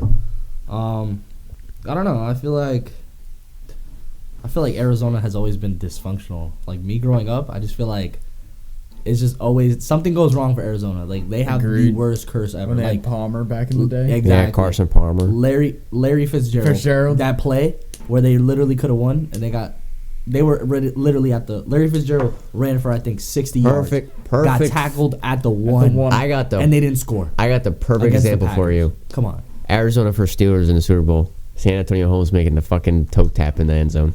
Like, what are the fucking odds? Last play of the game. Literally. It's insane. Crazy, bro. right? I just feel like luck has not been on their side. Yeah. It's I don't know. I can't really say too much about that team. I want to see who. I want to say. They've always seemed like an 8 and 8. We'll come back to this conversation after we see what coach they hire. Yeah, I feel like that's a big deal. I want to hear Danny's shit talk. We got a Super Bowl coming up. Oh, here we go. We gotta hear. Hey, Rod. We got a Super Bowl coming up. What happened? My Cowboys took a shit, bro. You want to talk about Cowboys first, and then I'll talk my shit. How embarrassing was that? You want that Cowboys first? I'll talk Yeah, about shit to 'cause him. we All kinda right, only man. I have a talked question. about it. I have a question for you. Sure. What do you feel about Jerry? What's his name? Jerry Jones? Jerry Jones saying that he would fucking extend Dak Prescott for 10 more years. I think he's on Crack. some sort of drug, without a doubt. Is he really the problem? Is Dak really the problem though? I don't think he's I don't the think he problem, is. but I think that he's not part of the solution. I don't think Does that's that the make problem. sense? I think Ezekiel Elliott is a problem. No. Does what I said make sense though? That He's not. A He's- part He's of the, not- He's not the problem. yeah, he's He's not. not a That's part of the solution. Solution. Which No, means no. 10 years, get the hell out of here. Get out of here. Whenever he's done with his contract is when you say, all right, No, of We- course. I don't think you signed. we Dak paid you Prescott. too much money, Mm-hmm. and You gave us we're nothing. going to deal with it. Hopefully we build a team around you right now. I agree with you. The issue is Ezekiel Elliott, and if he's not willing to take a pay cut, which allegedly he is, if he's not willing to take a pay cut, then I don't know what to do because he's taking up a lot of money to play dog shit football. Not putting his head down, he's not running the fucking ball, and he's basically letting this new guy come in and take his spot without putting any Yeah, challenge. Tony Pollard was Which is Tony Pollard's embarrassing. a beast. ripping this year. But that's embarrassing. Yeah. Because it could have been a two-headed dog. It could have even been a three-headed dog if you wanted to make it one. And instead you had one who decided to really put his head down and one who decided to be a bitch and let him run for, what, a third of the... Probably less. Probably like a tenth of the money. He was probably on his rookie contract. and right. he made up for it. That's embarrassing. Made up for That's it. fucking embarrassing. Um, He's the problem, No. and I think that the defense is great as long as we keep it as it is. I think I mentioned to you before, literally the fact my dad watched football Yeah. this year was Dallas defense. So if they can keep that core tight, maybe even add on a few pieces, an additional corner, would be really nice to me to know that I can lock down receivers. It's really about, I don't think Dak, I think getting maybe another weapon for Dak. I feel. Like, I I don't was know. actually gonna say that. I I was gonna- feel as alright. if. I feel as if. I was looking up stats. Dak's completion rate or passing rate to CeeDee Lamb, which is his number one option, is lower than what CeeDee Lamb gets when Dak Prescott's not on the field. Well, you know the reason for that. It's because he targets him so much, and it's really his best option or only option. No, but that's the thing is that's where I'm gonna go. You over-target You- him, and you lower you his... over-target some if you over exactly, but that's on your offense. If you over-target your star player and you don't really have a second weapon, That's my point. What right. the fuck are you so, doing? But If- you add an So, additional weapon there, that- even if so it's second rate. That's where I was gonna go. So, I don't think Dak's a problem. I don't think he is either. As an Eagles fan, I hate the Cowboys guts, but like You put him on any other team, he's doing. But- it. I think so. I think Dak, he does just as well as he's doing now. I feel like Zeke is catching up to him now with the knee injuries. Mhm. He's had a lot through him. Like even in college, he had a couple. Like when he got to the NFL, he had like that knee problem, and he re-injured it this season. Yeah. So he wasn't really 100%. So I say give him this year, let him take the pay cut, see what he does. Sure. Because you don't have Pollard. You gotta I put don't that know. chip on your shoulder at that I time. don't know have how Pollard long you're gonna possibly have for the not start. have Pollard Right. for because he fractured his tibula. I don't know how long he's out for. Right. So you gotta see what Zeke does. You're gonna need him basically. Who's their third option. Who running back? I don't even know. I the third forget who it option. was, but it was someone capable, and then I don't think they have Yeah. him anymore. That's the issue. So I feel like you have to get CD another weapon because right. CD can be the number one option. If he has a good two. Yes, Of course. Anyway. because Right. when you just have CD and you got Michael Gallup and T.Y. Hilton, who they signed to make a playoff push. Yeah. Sure. Just like we signed Rhodes. They Thank God we did. Yeah, I we know. did not have any secondary left by the end of that you playoff. are forcing teams to be like, okay, make these two make plays, double team him the whole game. It's basically what it was. CD Lamb only got open on either wide receiver screens or quick slants because that's how he got open I want because your nobody guys' was. take on this because I'll do this as a Cowboys fan. I'll just pass off Okay. to the guy who's going to be here the longest, unfortunately. It seems to me that the team with the depth, Well, and I it mean- seems that way in almost every sport, the team with the most depth of high-quality players, they don't have to be stars, but just high-quality players is going to make it generally the furthest. You might not necessarily win the championship, but you'll at least get there or get on knocking the door. Cowboys don't knock the door, and especially this year it seems like because by the end of the day, we were talking about guys we just signed 2 weeks ago playing football for us. That's tough to play with when you don't have guys who've been working in the program for 12, 16, 17 weeks in a row before the playoffs. And I think that really hurt us come the end of the day. We needed a lot more depth in our secondary. We needed a lot more depth in our line. That really came to hurt us because we had injuries all over the place in our offensive line. And I think that hurt Dak in the end as well. Caused him to scramble a little bit more than he had to. Caused us to really force plays with him bootlegging, kind of like we were alluding to before. And that depth, I think, helps the Cowboys a lot. And I don't think we're a bad team. I think if we take the foot off the gas, it's a huge mistake. I think these next maybe 2 to 3 years, maybe. I think they got Dak for 2 more years. Exactly, you have your key. That's our window. Yeah, Micah Parsons. Our year this year was our first miss of the window, in my opinion. We missed our first year of the window. We probably have, like you said, 2 to 3 years, maybe more, especially while we still have Dak and CeeDee Lamb and this defense put together. We have 2 to 3 years. How long can you keep this many defensive studs together? These guys are going to sign contracts. Big contracts. I forget our linebacker's name, but he's a stud. Michael Parsons? No. The Trayvon Diggs? The one who's all over the field. He does Van. Yes, him, Van whatever. I always forget his name. Van Esch? Some shit like that. Van Esch, whatever. All right, this guy's all over. Van Der Esch. That's it. He's all over the field. He makes plays tackle wise, but he also plays the ball like crazy as a linebacker. And like, you're not going to hold on to that guy very long because he's athletic. He's a linebacker. He's going to ask for a lot of money. And to keep your secondary and your line and core the way we have Micah Parsons kind of down most of the time at this point rushing. We're going to spend a lot of money just keeping this together. So we really only have this 2 to 3 years. We got to take advantage, man. And we lost year one, in my opinion. Eagles, dude. What do you think is a good sign? Well, before we go, good sign. What do you think is a good sign? I don't know who's available. Odell. Odell. The thing is, I think Odell would have been great in the first place, and he would have been another late addition, which I don't think would have helped late in the season. I'm glad they didn't do it because it would have been forcing something, and he probably wasn't good to play. I think he's a good signing. I'm glad he didn't sign. I think he'd be an interesting signing, given that he has a lot of publicity against the Cowboys just because of that one catch. It'd be very interesting to see how he plays for them.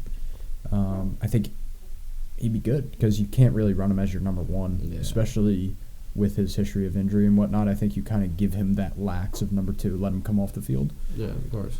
I feel like Odell after his stint with the Giants, I feel like he was number 1, but after his first injury, and then he went to Cleveland, where he was first option, but Baker wasn't throwing him the ball, so we never really got to see that. Then he went to the Rams. He was number 2. But then he got hurt, right? Look what the fuck he did when he was number 2, when Cooper Kupp was getting all the eyes on him. But he got hurt. Yeah, he tore his...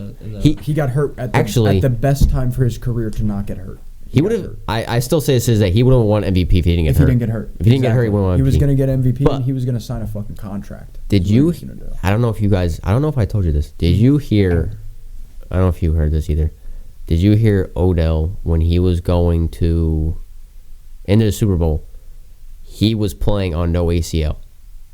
Really? In that knee. Really? And the doctors told him, he's like, you have a chance of pulling it or tearing it again. Odell said, no, I'm playing. Like, I'm going to play. If I tear it, I'm going to play.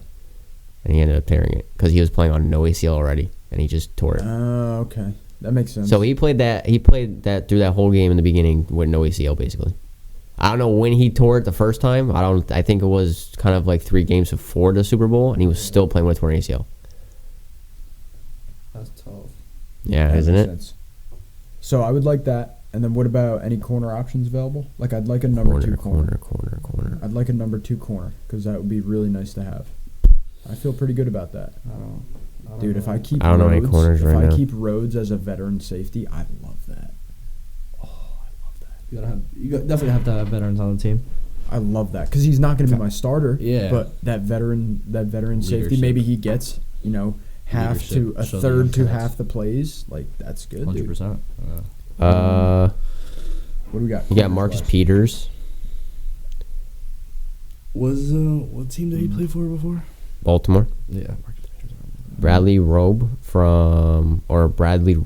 from New Orleans.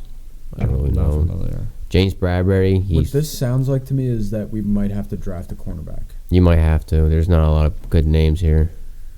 I mean, that's my ask. My ask would be sign Odell,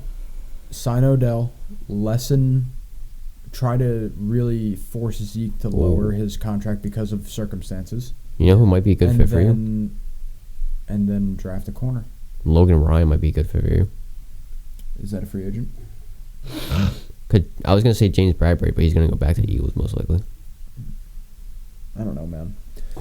Fuck it. Eagles. Shit. Eagles, man. How you feeling? Hey, Rod. How you feeling about being a guy in the chip? This is 2 times in 5 years for you. Yeah, I'm happy as hell. Because everyone fucking doubted us, including that one over there.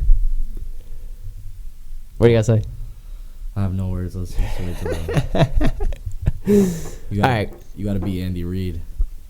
You think that we're beating him? That is tough because Andy Reid is your old coach. We're beating him. But that's some fire. Listen, bro. I'm telling you right now. What makes you think you're gonna beat? You think what's the score? What do you predict the score? Who the fuck is Patrick Mahomes throwing the ball to?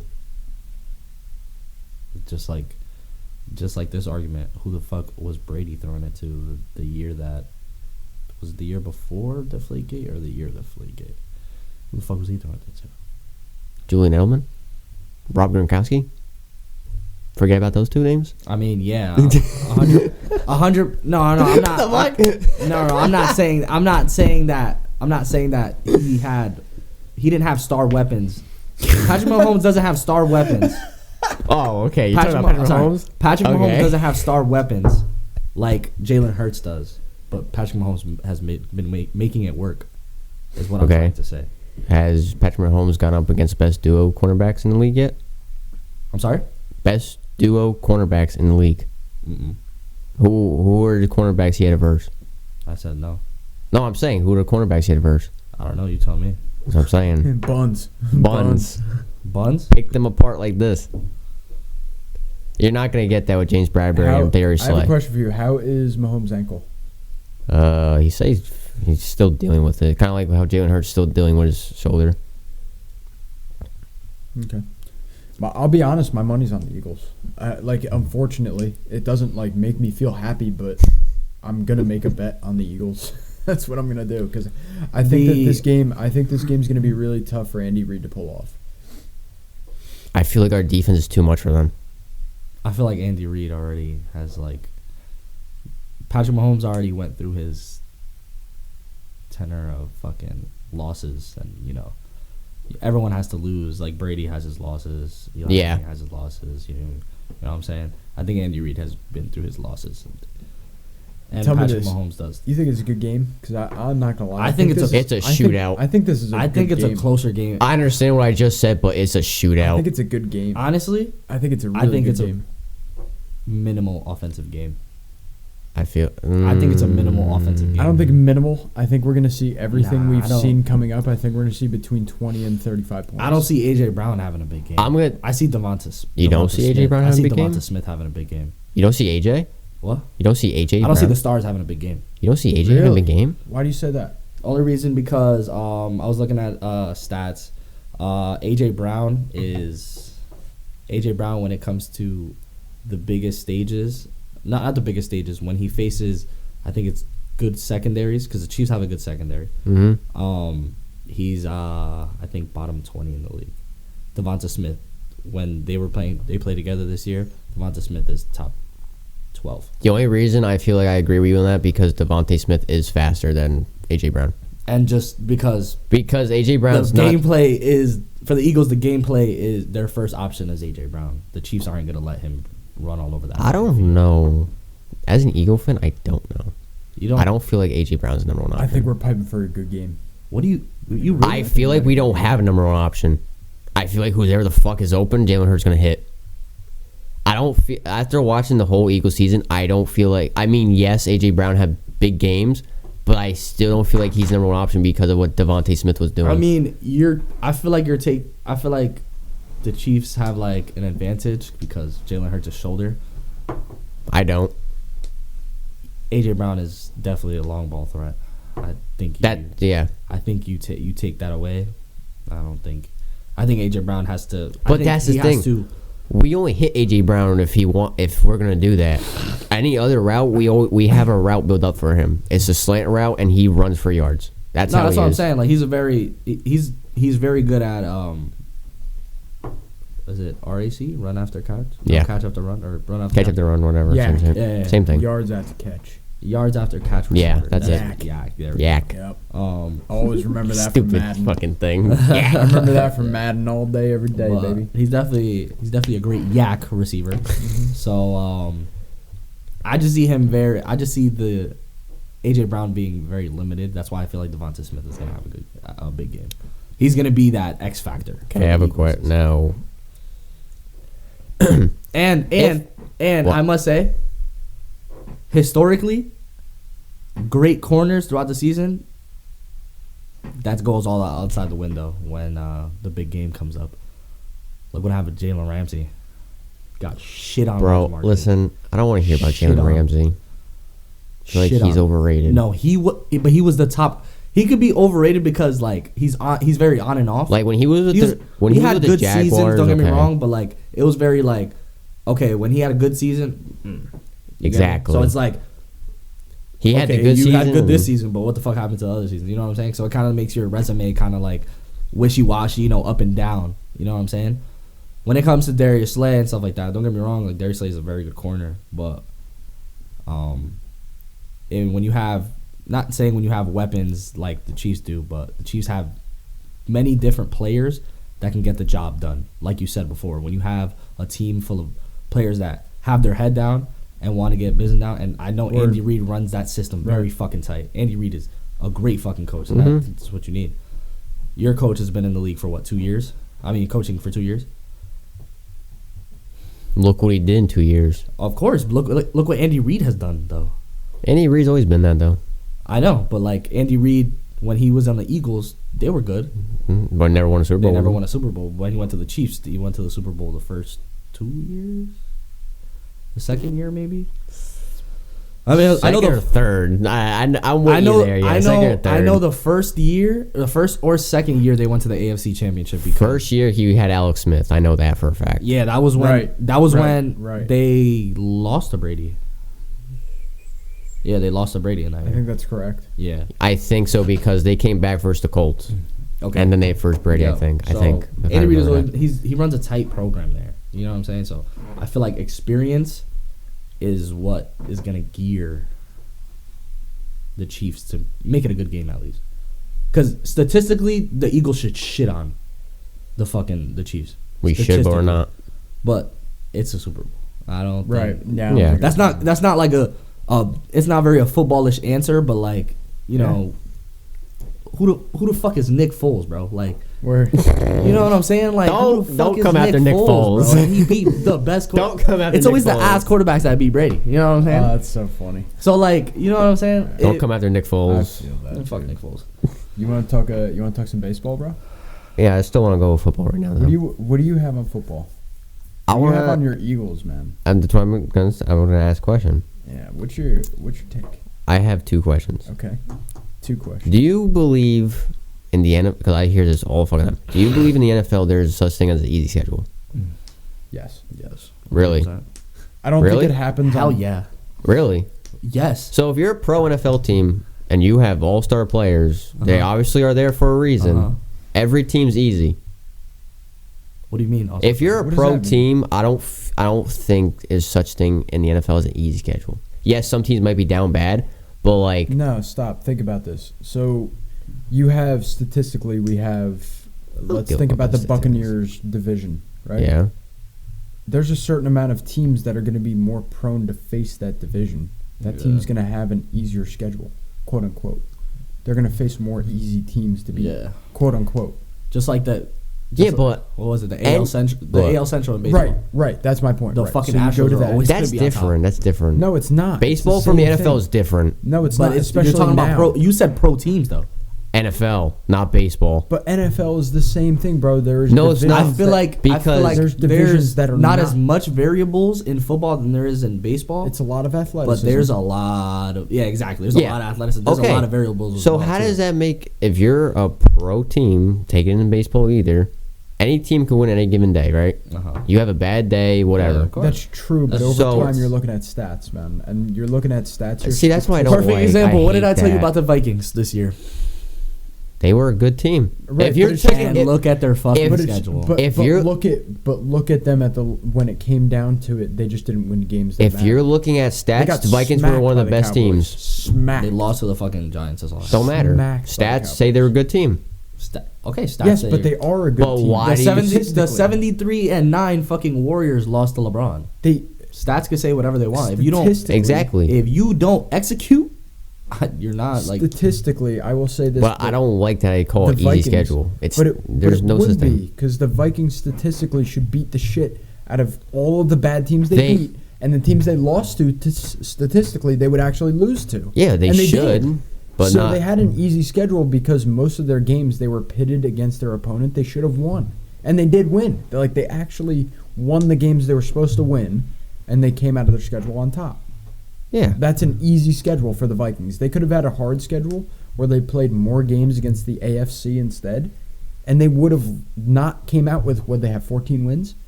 13 wins? They would not have had that many wins. That's an easy schedule.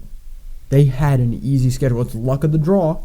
Just so happened that the Buccaneers had I say the Buccaneers because they're my reference. Their division was terrible. Everybody in the NFC, including the Cowboys and the Giants and the Eagles, got to beat up on them. And they all did. We didn't play them. Yes, you did. And the Saints beat us. Exactly. Shit happens. Okay, that's my point. There's no such thing as an easy schedule. I understand. There's teams you should beat. There's good days and bad days. Yes, that's why the Saints beat you. But any given day, any team can beat another team. Okay, so if the Eagles face the Texans 17 times, we almost lost the Texans. If they face them 17 times, how many times are you winning? Yeah, right. It doesn't matter if they win 2. You're winning 14 out of them. Not necessarily. No. Yes, the fuck you are.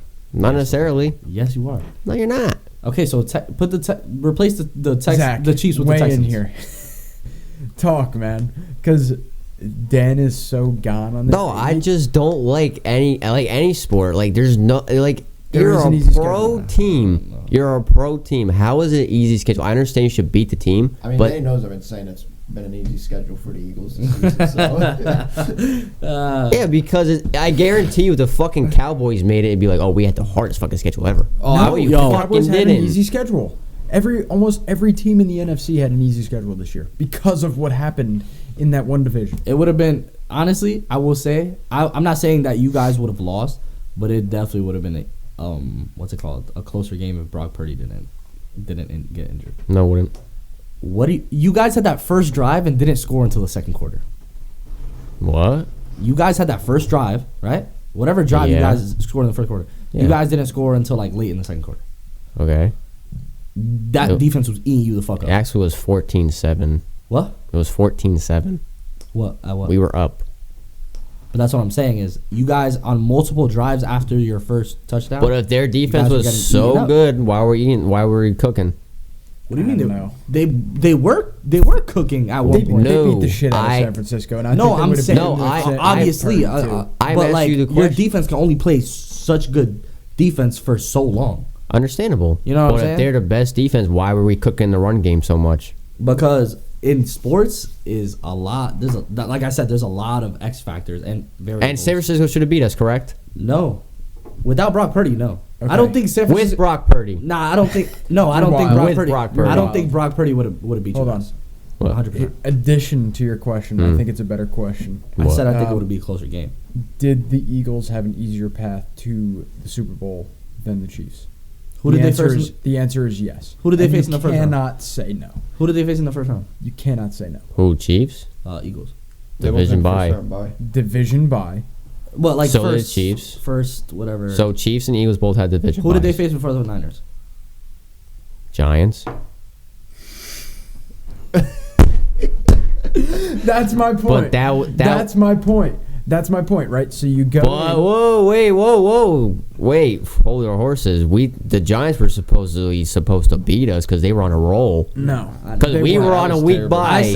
I said, if the Giants beat the Eagles, they're taking all of it. That's not true. The Giants. I said that. If they had any chance, so if the Giants were to make the Super Bowl, they had to beat you. That was the point. They didn't have any sort of momentum. It was kind of like that momentum that they had going into their Super Bowls, where it's like, well, They're on a They roll. had momentum, I looked though. at Keep them it like, going. you remember that one March Madness? You remember that one March Madness where Loyola Chicago was going on Yeah. a fucking Sure. rant?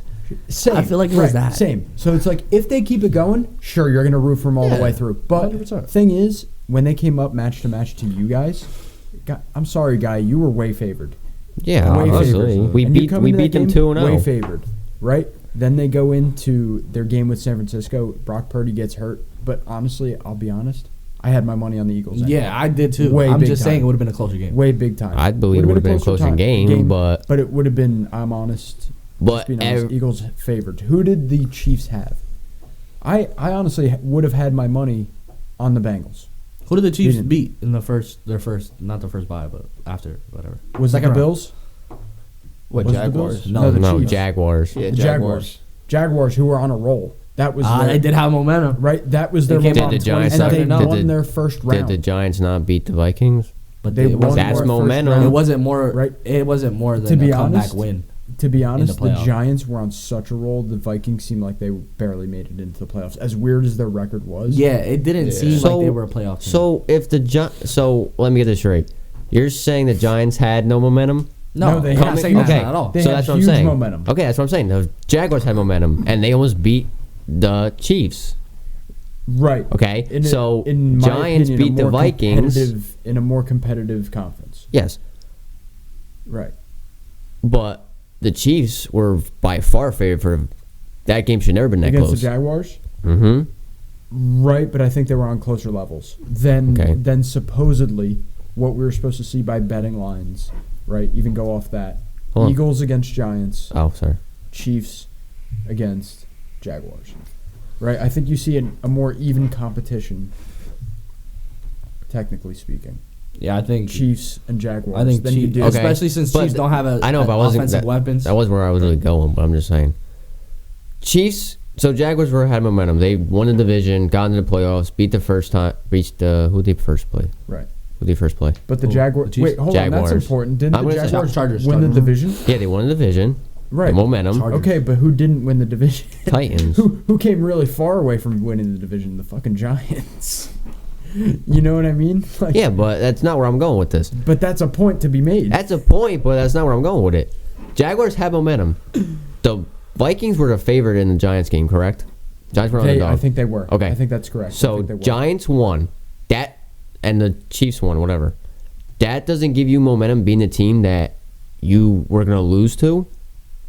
And you're still playing without the Eagles, who are on a week bye, didn't even have no play. You should come into that Eagles game on fire. Eagles had an easy schedule. Mic drop. Okay, Easier schedule. Eagles.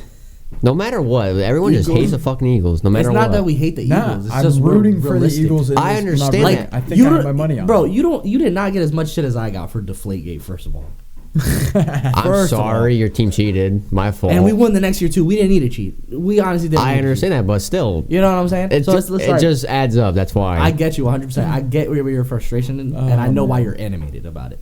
Like, But I don't care, What like, I'm easy- trying to say is What? right is what me and Sal are trying to get at is there's the variables of easy schedules play a big factor into basically your position in any sports. It doesn't fucking matter. So I have a question. Okay, You go. have an easy schedule. You go 0-18. What does that make you? You're a shit team. You're just You're But you garbage. still have an easy ass schedule, You and you do. should beat That's every correct. team, That's that, correct. That just Yes, means you your do. team is ass though. even though you're a top team in the NFL. But Well, it's then that different would when just be you have an different because it's then different you when you have an easy suck. schedule and you suck. That just means you suck. Like it doesn't Right. matter. You could have literally the best players on the team, but if there's no chemistry, like the variables that we're talking about, if there's no coach running a tight program, there's not this offensive coordinator is not on the same page as the offense, defense doesn't know what the fuck they're doing out there. Those are all variables that come into effect. Eagles have always ran You're a telling me tight that the program. Redskins didn't have an easy schedule, or the Washington Washington Commanders now? Commanders. Yeah. You're telling me they didn't have an easy schedule? They did. They failed. They did not win the games that they had to win. The Giants did. But that's They how it made the goes. postseason. If you lose in the season, you're gonna have an easy schedule next He's going season. back on it again. No, that's what I'm saying. If you're a losing team in the NFL, you're gonna have an easy schedule next season. Right. That's every year. But if you put it on paper before the season, wouldn't you say that the Giants were ahead of the Redskins? Wait, I tell you to schedule. Or ahead of the Commanders? Yeah. No, I don't think On paper, wouldn't you say that the Commanders were not as good as the Giants coming into the I just season? think you get more on prime paper? time games. On paper, though? Say that Did again. you hear my Say- question? No, say that again. Repeat it. On paper, Mm-hmm. wouldn't you say the Commanders were not as good as a football team before the season started as the Giants? They were not. On paper. You, On paper. on paper, were the Redskins. were not a better team. They just were not a better team than the Giants. May have been thin margins, but I don't. I would yeah, not say no. on paper. No. Right? So if you're saying that, what happened over the season? Pretty much exactly what you would predict. That is true. 100%. I feel like The Giants took on advantage of the paper games the they had Redskins to. were supposed to be trash compared to the Giants. The outcomes were kind of similar. Is what I'm getting from you. Right, but my point is, like, at the end of the day, the Redskins did not take advantage of the games they Didn't had execute. to Mm-hmm. in order to make the postseason, but the Giants did. And I think on paper it comes down to, or what it comes down to is, even on paper, but just in general, they had a better team, and it ended up coming around for the Giants when it did not for the Redskins. They both had easy schedules. Yeah. Every single team in that division had an easy schedule. And Which ones took advantage? I feel like a perfect example of that is the Jaguars, because you have a quarterback that still has to prove himself. That was came in the league with Joe Burrow. Sure. Right. I mean, a couple of years before Joe Burrow, and I feel like when you compare Trevor Lawrence to other QBs like Justin Herbert, Joe Burrow, I don't think he stands the test of time. I don't know why Justin Herbert's so fucking like really put on that pedestal, and like Trevor Lawrence kind of gets the shit for it. Because accuracy and like, I don't know. I mean, to be honest, I like, think Trevor Lawrence is a better quarterback than Justin Herbert, but I don't think it's you can't tough. say it's not. It's tough because Justin Herbert has the help. It's just they didn't stay healthy. Mike Williams got injured. Well, that's because their Keenan coach is Allen got dumb as injured. shit, but besides the point. You know what I'm saying? So like hopefully this season we can see what Justin Herbert really could get at, or what he can achieve. But the thing is with Trevor Lawrence too is, you know, he has emerging weapons too. Like Christian Kirk had an amazing season. Yeah. James Robinson was on a roll for the first 3 weeks of the season. Mm. Then he was, because I have him. I know. I had him in I'm fantasy. agreeing with you. I'm agreeing with you. Travis Etienne Etienne. comes in the mix and he just storms him right out of Mhm. the fucking thing, and they trade him to the Jets. You know what I'm saying? Yeah, no. So he had a really good team, and that's why they made the playoffs. But what Sal's trying to get at is that, you know, schedules matter and all those variables matter, because when you show up to the games that you're supposed to show up for, that's what truly makes you a good team. You know That's what I'm correct. saying? You can't really go off statistics because there's a whole bunch of shit. Like, I hate to fucking be a broken record, but going back to basketball, the 73-9 fucking, that's the best team ever created. So even though the Eagles had an easy schedule, are they one of the best teams in football? I'm sorry? Even though Yes, the they Eagles are. had an easy schedule, are they still one of the best teams in football? Yes, they are, and that's why I would put my money on them in the Super Bowl. 16-1. Hell yeah. 16-1 speaks for itself.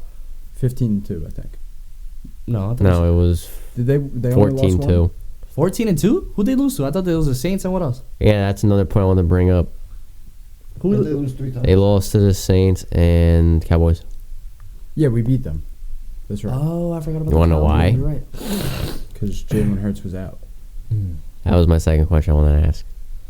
Why? Because Jalen Hurts is like the X factor? Wait, hold on. They only lost 2, so they were 15-2. Yeah, no. No, they lost to the 17 Commanders. games. Oh, fuck, we did lose Yeah. Commanders. Oh, so it was so it's 3. three. So it's My 14-3. fault. Yeah, it was 15-3. There's 15. 14-3. 14-3. Mm-hmm. 18. Okay, that didn't make sense because I said 16. Yeah. I said 16. I forgot they watched the Commanders. Right, that's My why I fault. It raised was the like call, 18 Zach. weeks. Yeah. That's why I raised the question, right. Okay, so finish your question. I'm sorry. Fuck it. Jalen Hurts was Okay, hurt. yeah. Jalen Hurts. Everybody around the league was saying you can plug in any QB in the Eagles system and they'll be fantastic. I don't agree with that because I You think plug Jalen Hurts any is- quarterback into You the plug Eagles? any QB into the No. Eagles system, they will be fantastic. Nah, I think they'll be really good. I think Jalen Hurts takes them to that level. I think they're at. Jalen Hurts. Because when Jalen we Hurts lost is a those great QB. when we I don't lost rate him those as 2 great. games, that was because we were out Jalen Hurts. and everyone Were took. you out for both of them, or was one Yeah, of them he he was incapacitated? No, he I was. thought one of them He he played. was He incapacitated. finished the Bears game, and he was throwing darts, so we didn't really think he had a shoulder injury. But then he came back with a, I don't know, shoulder strain like MLB players get when you pitch a ball Right. too much. So they had that, so he sat him out for the Saints and Cowboys game, and we lost both. And we came back, and we finished the season. Was it 14-3. Giants? Because we had to beat the Giants in order to get the first seed. If we didn't, we would have Tied with us, been with Dallas, and and we 49ers would have got the first seed. Right. So So yes, I think that to answer both of your questions, though, or what was your final question on Jalen Hurts? Like, do you think you can plug some quarterback in? No, I think Jalen Hurts is special. Like, I do think he's one of the best. He fits that program. I think he's one of the best, if not top 3 quarterbacks in the league. I don't know if you call him the best because it's hard to argue, but top 3. And also, you can have an easy schedule, and you can have one of the best teams in the league. And that's what the Eagles did. Like, imagine if the Eagles didn't perform this year. You'd be like, well, they just pissed on their potential. But they did. They are the team that they're supposed to be. Now it's about, do they execute in the Super Bowl? I'm betting on that they do. I think they're one of the best teams. It's not one of the best teams all time. I don't know if they're the best, but they're one of. Yeah. They're very well constructed, very good defense, and a very good offense. It's hard to beat that. Yeah. It's really hard to beat that. I just feel like Jalen Hurts just fits the program well. Cause Right. They've kind of shied away from kind of that traditional Pass first. Yeah, they're they're very like, balanced. you They'll know, adapt Nick to the game. Foles, who was Carson Wentz. You know what I'm saying? Like, you have actually somebody that could get out the pocket and make a play. And also, the recruitment of A.J. Brown, literally for what? Fucking a second-round pick? Right. Yeah, Which was fucking stupid. So. Right. Stupid. Yeah, my whole point is, I think Jaylen Brown is special. Like, I really like the guy. I was looking at interviews, and like every time they asked him about, you know, how do you feel about this, you know, he's very Said the blunt. right things. Right. I put in the work in. You get me? Rent is due every single fucking day. Right. You get me? Right. He doesn't. His teammates even say he doesn't leave the fucking facility. Right. He's there 24/7. You feel me? And that's what you need. And just the fact is that you have that impact as a QB, as a young QB, and you can, you know, kind of put that whole team together and be that X factor for your team. That's probably why they lost those games, because he was the X factor. But So all I'm saying is the off Super that- Bowl is going to be a well-rounded match. Do I don't you- think it's I was gonna say, Patrick Mahomes or Jalen Hurts for MVP? That's the final question. Patty. Only because Patty Mahomes has less. Has less because he's still in the season. I don't know, man. Tough bet. I And think Jalen Hurts was a favorite before he got injured. I'll take- so that yeah. kind of takes it away. No, he wasn't. Yeah, Patrick I'll Mahomes take- is number one. I think no, it's it super was tough. no, it was Josh Allen. It was, Nah, he kind of fell off after he lost 2 straight games. but that was like what Week like 5. You know, I mean, that's Lost to still, Miami and That's 30% of the. somebody else. That's like what, almost 30% of the season. Yeah, but he never was in that conversation again for top 3. Okay, so I'm gonna say for the first 4 weeks it was Josh Allen, right? Mm-hmm. Then it was Jalen Hurts. All right. What went out? That light. This one's next. It's fine. But then Jalen Hurts was in that conversation, gets injured, and then Patty Mahomes is just on a roll. All right. And I feel like it was very fueled by like the insane plays he was making. Right. Insane. Like, I'm talking about SportsCenter top 10 back in the day. You know, Right. you'll stay up at 2 a.m. just watching the fucking top 10 or Sure. top 25 plays, and he was probably on 4 of them this year. I But yeah, I that's feel important. like it's that's just important. Mahomes. I feel like they're gonna give it to Mahomes because of the injury Oh, I was thinking that of too. Jalen Hurts. Right. And What about the injury to Mahomes and playing through it though? I think that's important too. Like they're gonna, especially if he wins, they're gonna make that a big thing. Yeah, And I think there's nothing you could do about that. that is true. What do you have to say? Were you about guys really surprised that Patrick Mahomes is going to be good again this season? Nah, That's why I I don't think he should win. Nobody it's not expected him should. to had a No, bad. it's not should, Nobody dude. expected him to What do beat you think's it. going to happen? Right. They're going to give it to him because it's right. That's how it is. Right, exactly. It's stupid. But if he wins, though, I think if Jalen wins, I think there's an argument to be said that they might side with him. You know, I think it can go either way. It might go for the honestly, winner. I feel like they need to shy away from QBs being the most valuable. I agree. I do. I I, agree. think Justin Jefferson should be MVP. Jonathan Taylor should have won last year. I don't give a fuck. Oh yeah, I think Justin Jefferson should have won this year. 100%. There you go. That's what it should be. Hot takes right there. Boom. 100%. You guys I want think I to don't know Baseball. about taking it, but like he's definitely in No, the conversation. Justin Jefferson should have took it this year. You think so? Yeah, you go. it was a clear victory for him, and I hate that. I hate that it's only around QBs, That's He so passed BS Randy then. Moss's, what was it, receptions or yards? yards, and That's reception. ridiculous. And he didn't win it. Oh, He's not- or he's not He's, even in the he's like conversation? he's like number 5 on the That's list. ridiculous. Yeah, Well, right. You guys want to talk baseball? Yeah, we'll finish up. I say we take a break. All right, we're going to baseball next. We're back on the Just No, I you got to make your just cut score out. prediction. You got to make your score yeah, I was prediction. gonna say just before we took our break. What is your guys' Super Bowl predictions? 27-21 Chiefs. 27-21 Chiefs. I like that call. I'll flip it. 27-21 Eagles. 27-21 Eagles. 35-37 Eagles. Hold on, I don't like that. 28-21. Okay. 28-21 Eagles. What you got? 4 I'm just gonna touchdowns. say in the 30s, both teams. You think just 3 touchdowns? 4. For the, no, I'm Four. saying for the losing 4 team. touchdowns. The losing team I'm talking about. Maybe we'll go to overtime. Oh, I'm really changing this now. 28-24.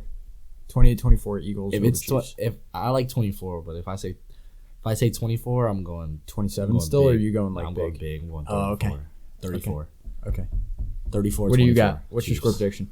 I'm going. I'm solidifying at 28-24. I like that call. 37-35 Eagles. You really think that's going to be an It's offensive gonna be a game? shootout. Okay. I don't think it's Eagles Zach, win what do by you a got? field goal I in the just last said drive. both teams in the 30. Both teams in the 30s, and who comes out? who you have winning though. That's what I'm saying. Who comes out on top? I want the Eagles to win. No matter how much shit I was talking about them, but Nah, I'll give it to Patty. What are you eating right now? lifesaver. Baseball? Yep. Bro, what do we got? Let's get her Hold on. Shit on the Red Sox, part 1. Oh yeah, let's shit on the Red Shit Sox. on the Red What, Sox. what do you have to say? Their recent moves have been fantastic. I think their whole covering And has he been very played good. you. And I think that they're making the best out of a bad situation, especially I think since Bloom may have overplayed his hand as a small market team manager. Yeah. I think he didn't realize the resources that he had at his disposal, and I think he should have taken care of the Bogart situation before last season. 100%. If he didn't do that, or if he did do that, I think the Red Sox are in a totally different situation than they're in now. Story's probably not even on the team, and yeah, we're not getting Story until maybe I think late June around Yeah. there, July. So like I like Mondesi. I like I'm excited for this year. I don't know why. I'm just excited. Yeah, You went from a Good. shitty team to a decent I team. think we're at least third. in I the think East. they might have just played Baltimore, especially after Baltimore didn't have an aggressive offseason like Yeah. they should have. They should have really went out and bought somebody, and they didn't. And now Baltimore's going to be paying for that. I think that they're going to be paying the price. As we excuse my brother fucking going out the driveway, I think that Baltimore's going to be paying the price of 4th place. Yeah. I think they'll be You think fourth? Who? well. Who's going to be behind them now? And I think about it. I think if I'm being realistic, Realistically, I think probably Orioles 5th and Boston 4th. I think because the Rays look hot, bro. It's hard to bet against the Rays with their starting rotation the way that I is. think it goes. And Toronto you're first. putting Toronto. Okay, you're putting Toronto first. Okay. Toronto first, Yankees second, Red Sox third, Rays fourth, Orioles fifth. So you think the? Because I mean, what's hot about the Rays? What's hot about the Rays? I'm with you on Toronto, like taking a step up, but you think they take a step up above the Yankees? I just feel like I don't know about it. Okay, so that's why I wanted to be real about it, just because like I know the Yankees are gonna come in hot. Like they're a really good team. I think they're gonna not come in hot, and I think they're gonna have to prove themselves. And We're then, not gonna come in and then hot. follow it hot. especially because they're going to rely on Donaldson and Hicks in the beginning of the year, and they're going to realize that they're not the options. I disagree with that. I think your starting outfield is going to be Judge at right. Sure.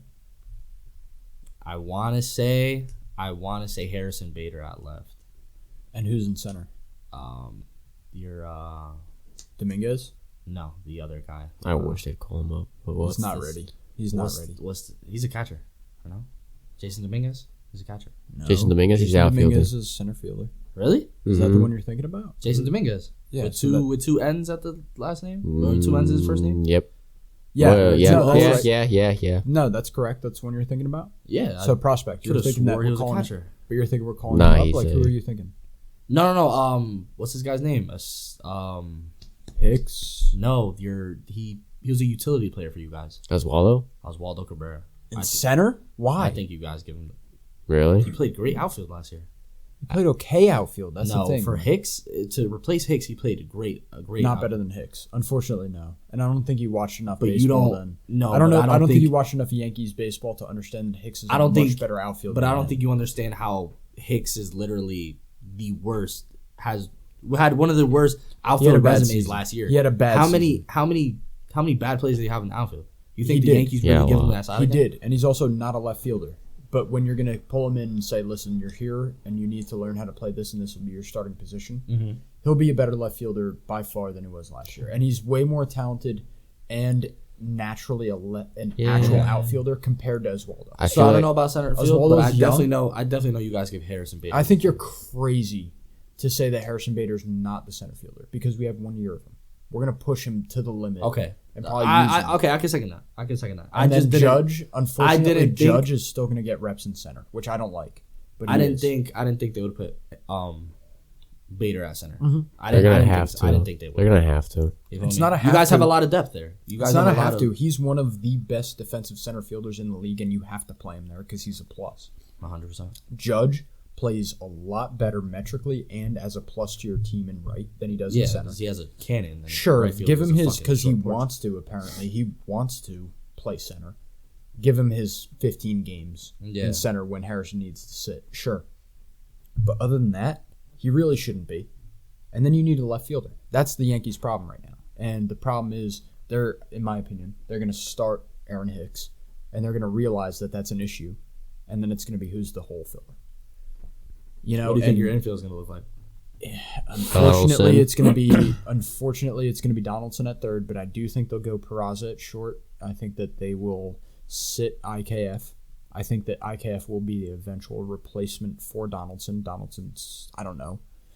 And I think that Glaber is going to be at second, which I hope that he follows through because we didn't trade him. And then Rizzo first. at first you have Rizzo, which is not movable. Catcher Trevino. Trevino, which I like. I hope they don't, because they're kind of like iffy on him. I hope they just stick with it. I like he's a defensive. great catcher. I like defensive catchers that sometimes get on base because that's all you can All-star ask. for a reason. That's all you can ask. All-star. That's all I have to say. All-star for a reason. All you can ask. Yep. Like I would take Vasquez. That's a good catcher. And I'm not saying I want him over. I'm saying if I had the opportunity to get a catcher, I'd be like, hey, Vasquez is a great catcher. I don't need anything more than that. Yeah, You know what I mean? He's a good hitter. He's a good 250, Fine. 260. He's a fine hitter. But defensively, he gives you more than enough that you're like, I want him behind the dish. 100%. I disagree with our outfield though. What do you I think? don't think it's gonna be Hickson left. Who do I you think think Hicks is gonna starts? get the opening day, but Right, but that's my second point. day. Oh, But that's my point. He's literally the opening day roster, and I I think thought we maybe meant within like a week. I they're thought like, we meant like who would be the starter like after opening day because I feel like well, Hicks is. that's gonna, not the question. right? actually. Who is the game? Actually, I don't one- think Hicks. Actually, thinking back, no, Hicks is not gonna be left field. It's gonna be Judge, Bader, Oswaldo. You think they started? I don't think they have the balls to do that. Because Oswaldo And was the only reason I have the nuts to say that Hicks will start over is because Cashman's already come out and said like he is our option in left. He's like within weeks, like 2 or 3 weeks ago, he said he's our option in left fielder. Like he's our guy. You gotta give him reps in spring training. See how he does. No if not, shit. you No give. shit. No, I mean Oswaldo, not Hicks.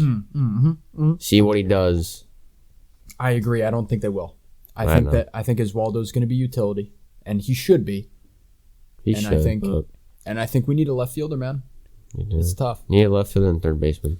What do you think about Okay, hold on. You're saying Peraza at short? Yeah. I think Yeah. so. I think Who's Peraza. that second? Glaber. Yeah. And then it's tough to find What LeMahieu's about, spot. what about I was about to say, what about It's DJ? tough to find him a spot. He's got a DH. He can for us play 'cause third. He can stay healthy. If he can LeMahieu, stay healthy, You're man. gonna DH. Where's Donaldson goes Stanton DH. go? Oh, Huh? Stanton can play left. Stanton.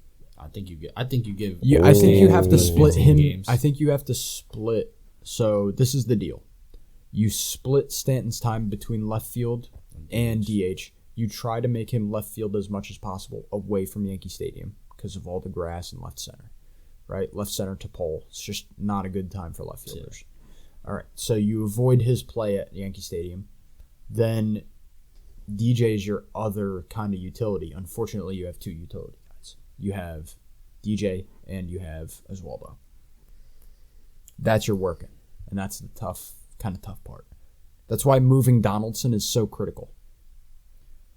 And they can't. They just can't. Yeah, it's tough. They can't. I think you guys will finally succeed. But my with, point is, I think that the Yankees are winning that division. I think it's going to be tough to find out how. And I think it's going to take at least a month for them to really look like the winning team. I think they're probably going to be in second or third come the end of the first month of the season.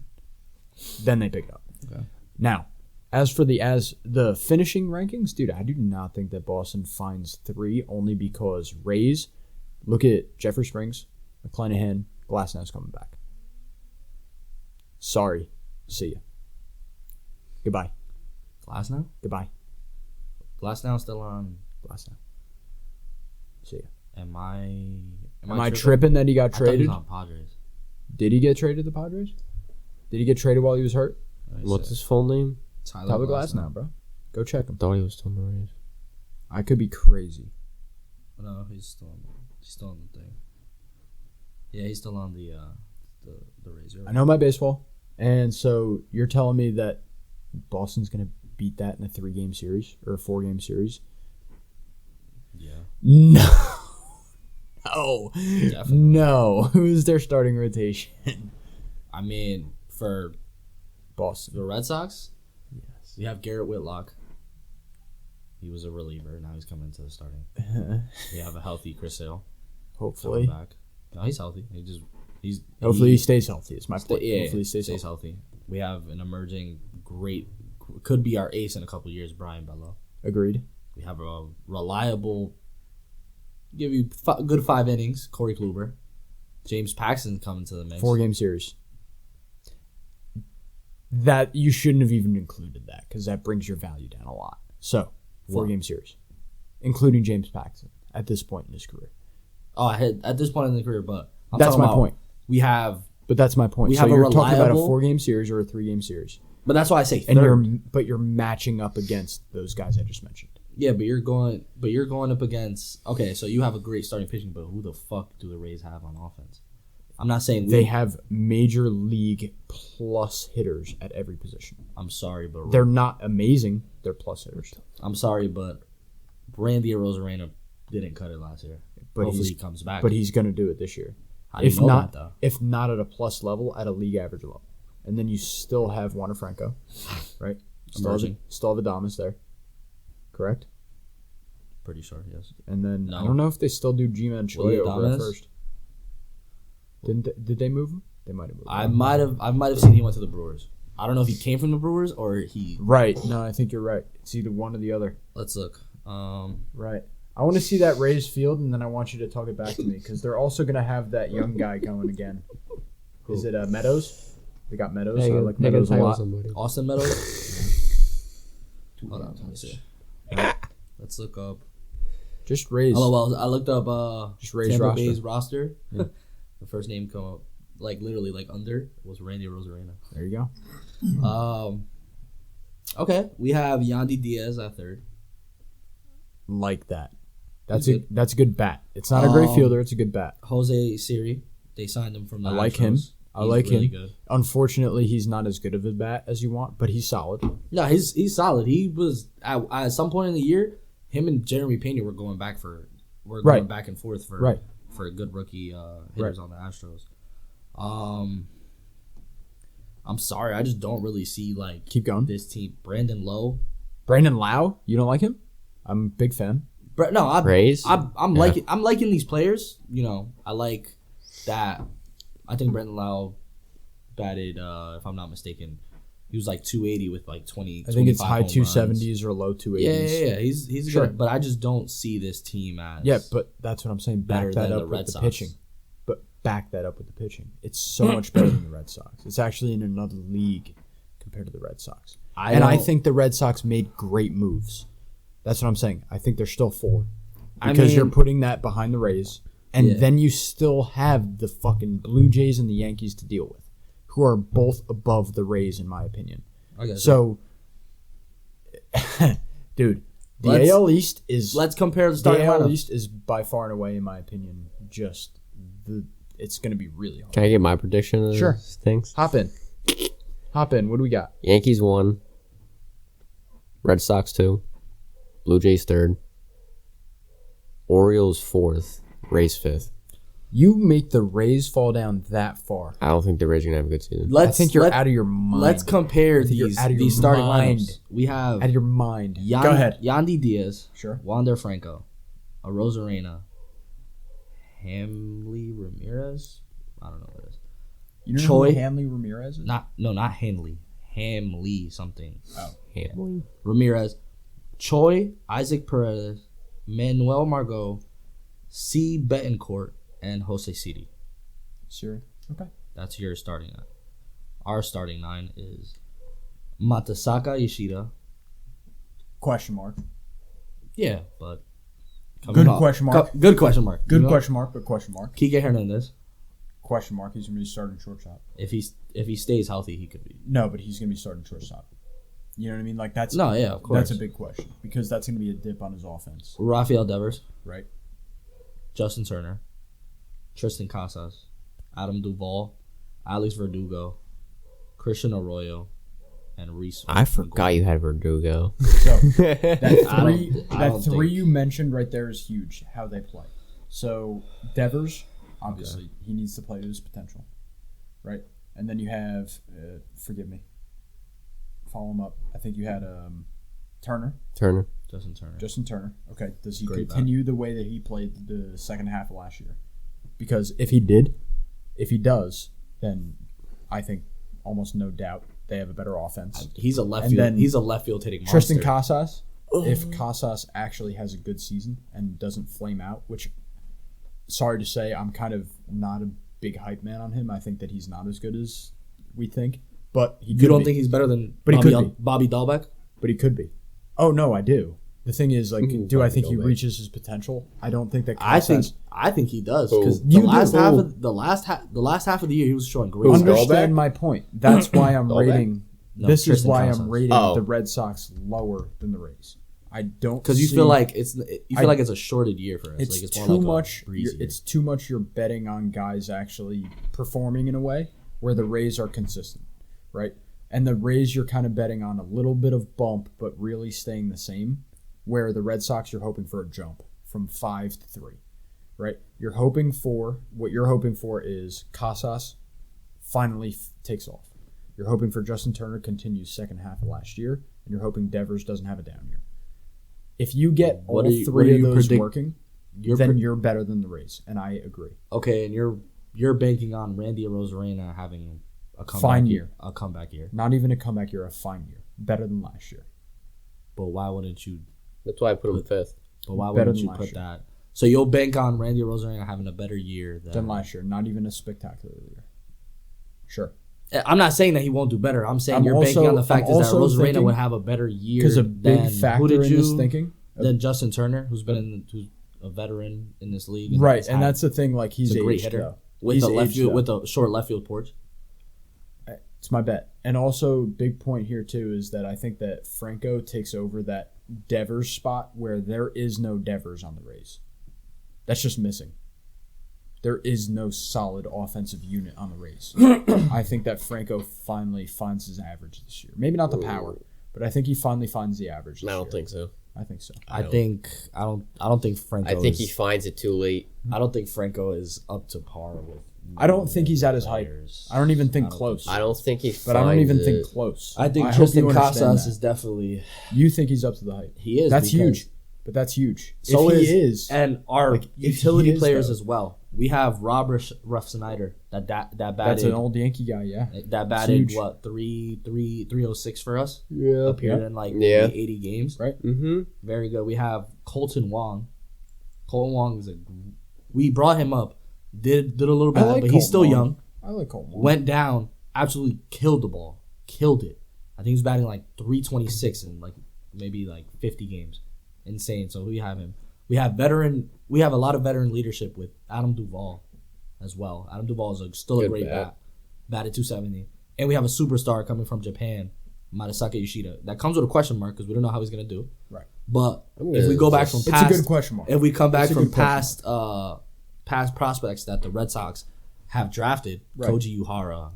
But also hitters will be a better transition than pitchers. That's just known. Oh, yeah, Because of you don't course. have the ball size. But to I just deal feel with like our offense, Yep.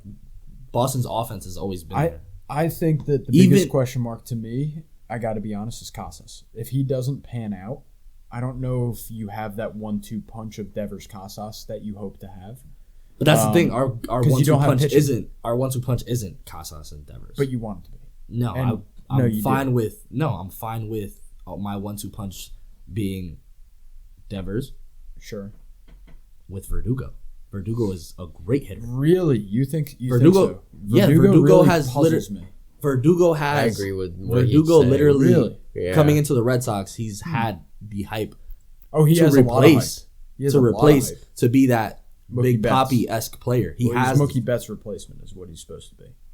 well, definitely Yeah. because we had to get something from Mookie Betts. Straight up. Yeah. Straight up. But what I'm saying is Verdugo just fits our play style, and like the players that we do get is we get big name lefties. Lefties have always That's been going to be our game. interesting to see. You know what I'm saying? I'm Verdugo betting, was a I am great hitter betting, last year. I am betting heavily against Verdugo. So if he pans out and also Casas isn't bad, And you're the looking thing, at is, the thing big is, thing too, is you don't have pitching compared to the Rays. I think we have better pitching than last year. Better than last year, yeah, but you still don't have the pitching to match up. The Who do the question Rays mark have really is for the pitching? offense. Tyler, okay, Does the offense make up the gap? I know it's Tyler. You know, okay, we have. Let me see. What's their starting rotation? Tyler. phone is out of capacity officially. No, never mind. I know it's Tyler. So we're dead. We're dead on my phone. We're gonna have some interesting looking camera shots in this one. Okay. Rays starting pitchers are McClanahan, Jeffrey Springs, Shane McClanahan, Tyler Glasnow, Jeffrey Springs, and then who's 4-5? Jeffrey Springs. We have Yanni Chirinos, Okay. Drew Like him. Remuson, Garrett Clevenger, Jason Adams. Oh, they have Rasmussen, right? He's Yeah. supposed to be very good. He's got some nasty stuff and also throws like 98. We have. I think- I know he has a big question mark on it. We have Chris Sale back. Chris Sale's not the same player as he was back then, but No, but if you're telling me that's a Chris good Sale's point not to going to bring give up, us a though. good. If Chris Sale's on, he's on. That's a point to bring up though, because if he does come back and he's not like looking limping like he has the past couple seasons, like he looked. I mean, that's the thing is, I feel like we rushed him last year to come back. yeah. Agreed. 2 games later, he Agreed. fucking breaks his finger. Agreed. Agreed. 100%. You know what I'm saying? So he's had all this rest. So I feel like he's gonna come back. He's gonna be a reliable tool. I feel like the broken finger was just unfortunate, though. Yeah, that's what I'm That saying. was just unfortunate. That was a Garrett line drive. Whitlock was an amazing reliever. That's exactly why he's starting. Right, and it's the thing like, does he transfer Heaters. to starting? He throws heaters now. Like I mean, he's always been throwing heaters. So the fact is, his fastball comes up to like 99. I think he's touched 101 before. If Lake Boston's just And underrated, his that's fine. off speed touches 83, 84. I think my last question, Bello. So Brian Bello. where's he at now? He started Is he- 0-4 in his first start. No, last but year. is he actually supposed to be up with the club, or are you? Yeah, thinking no, about- he's gonna be on the starting Okay. rotation. He So- was on the starting rotation for them. Big thing to watch too for Boston is how he pans out. Does he have a good season this year, or does he need another year to get in? Because he's gonna be good, man. I think he's gonna be good. Brian Bello. I think he's gonna be. He's good. I think he's gonna be a great pitcher. It's just When does let's it see click? the situation. When does I it just click, feel man? like the Red Sox have that chip on their shoulder this year. That's why I'm saying I'm realistic, but at the same time, is I feel like we still have a good offense to keep up with the better half of teams. I'm betting against your offense, and I think your pitching's really going to struggle. I think it's really going to struggle. I guess that's where I disagree with guys. No, but I mean, it's what happens. We'll see what happens. Exactly. That's to be honest, that's the fun part about it. That's going to be what happens. Yeah. Baseball. Do you have anything else, bro? I don't think we had a lot of moves. Not really. Honest. Like, the only thing we can really talk about is WBC. Some of the moves were WBC coming up. At WBC, I say next time we talk, we should talk about WBC rosters. Hopefully, they're finalized. I think they're supposed to be finalized at the end of this month. I think they're supposed to come out the 9th. Middle of this month. There you go. They didn't come out. I think they come out February 9th. So there you go. Hopefully we have finalized rosters. Last thing I want to bring up, baseball, bro. Bryce Harper is officially going to be out for the start of the season. So. Is he? Yeah. Yeah, he was playing with what was he playing with? This throwing arm. Forget what it's called. I think it was it rotator cuff stuff or was it UCL? I think it was rotator. So if it's that or if it's labrum, whatever it is, he is officially getting the surgery. He'll be out for the first 3 months. I mean, that's not a big blow. He was trying to it's a big blow. It's a big blow. It is a big blow because it's a big blow because they were purposefully keeping him off the surgery last year. That's why he was just swinging. Didn't happen. And yeah, you got the World Series out of it, but you didn't win, and now you have surgery for the first 3 months. Yeah. If he just bit the fucking bullet, man, we have Bryce Harper full season this year. I just feel like they made some really good moves in the offseason that I think they're prepped. I think they're well prepped to play without him. Right. How do you feel about that's still a top 2 team in any division.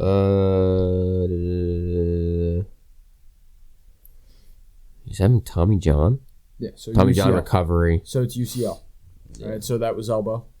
He never got it fully attended to, and he finally did. And so unfortunate, but right.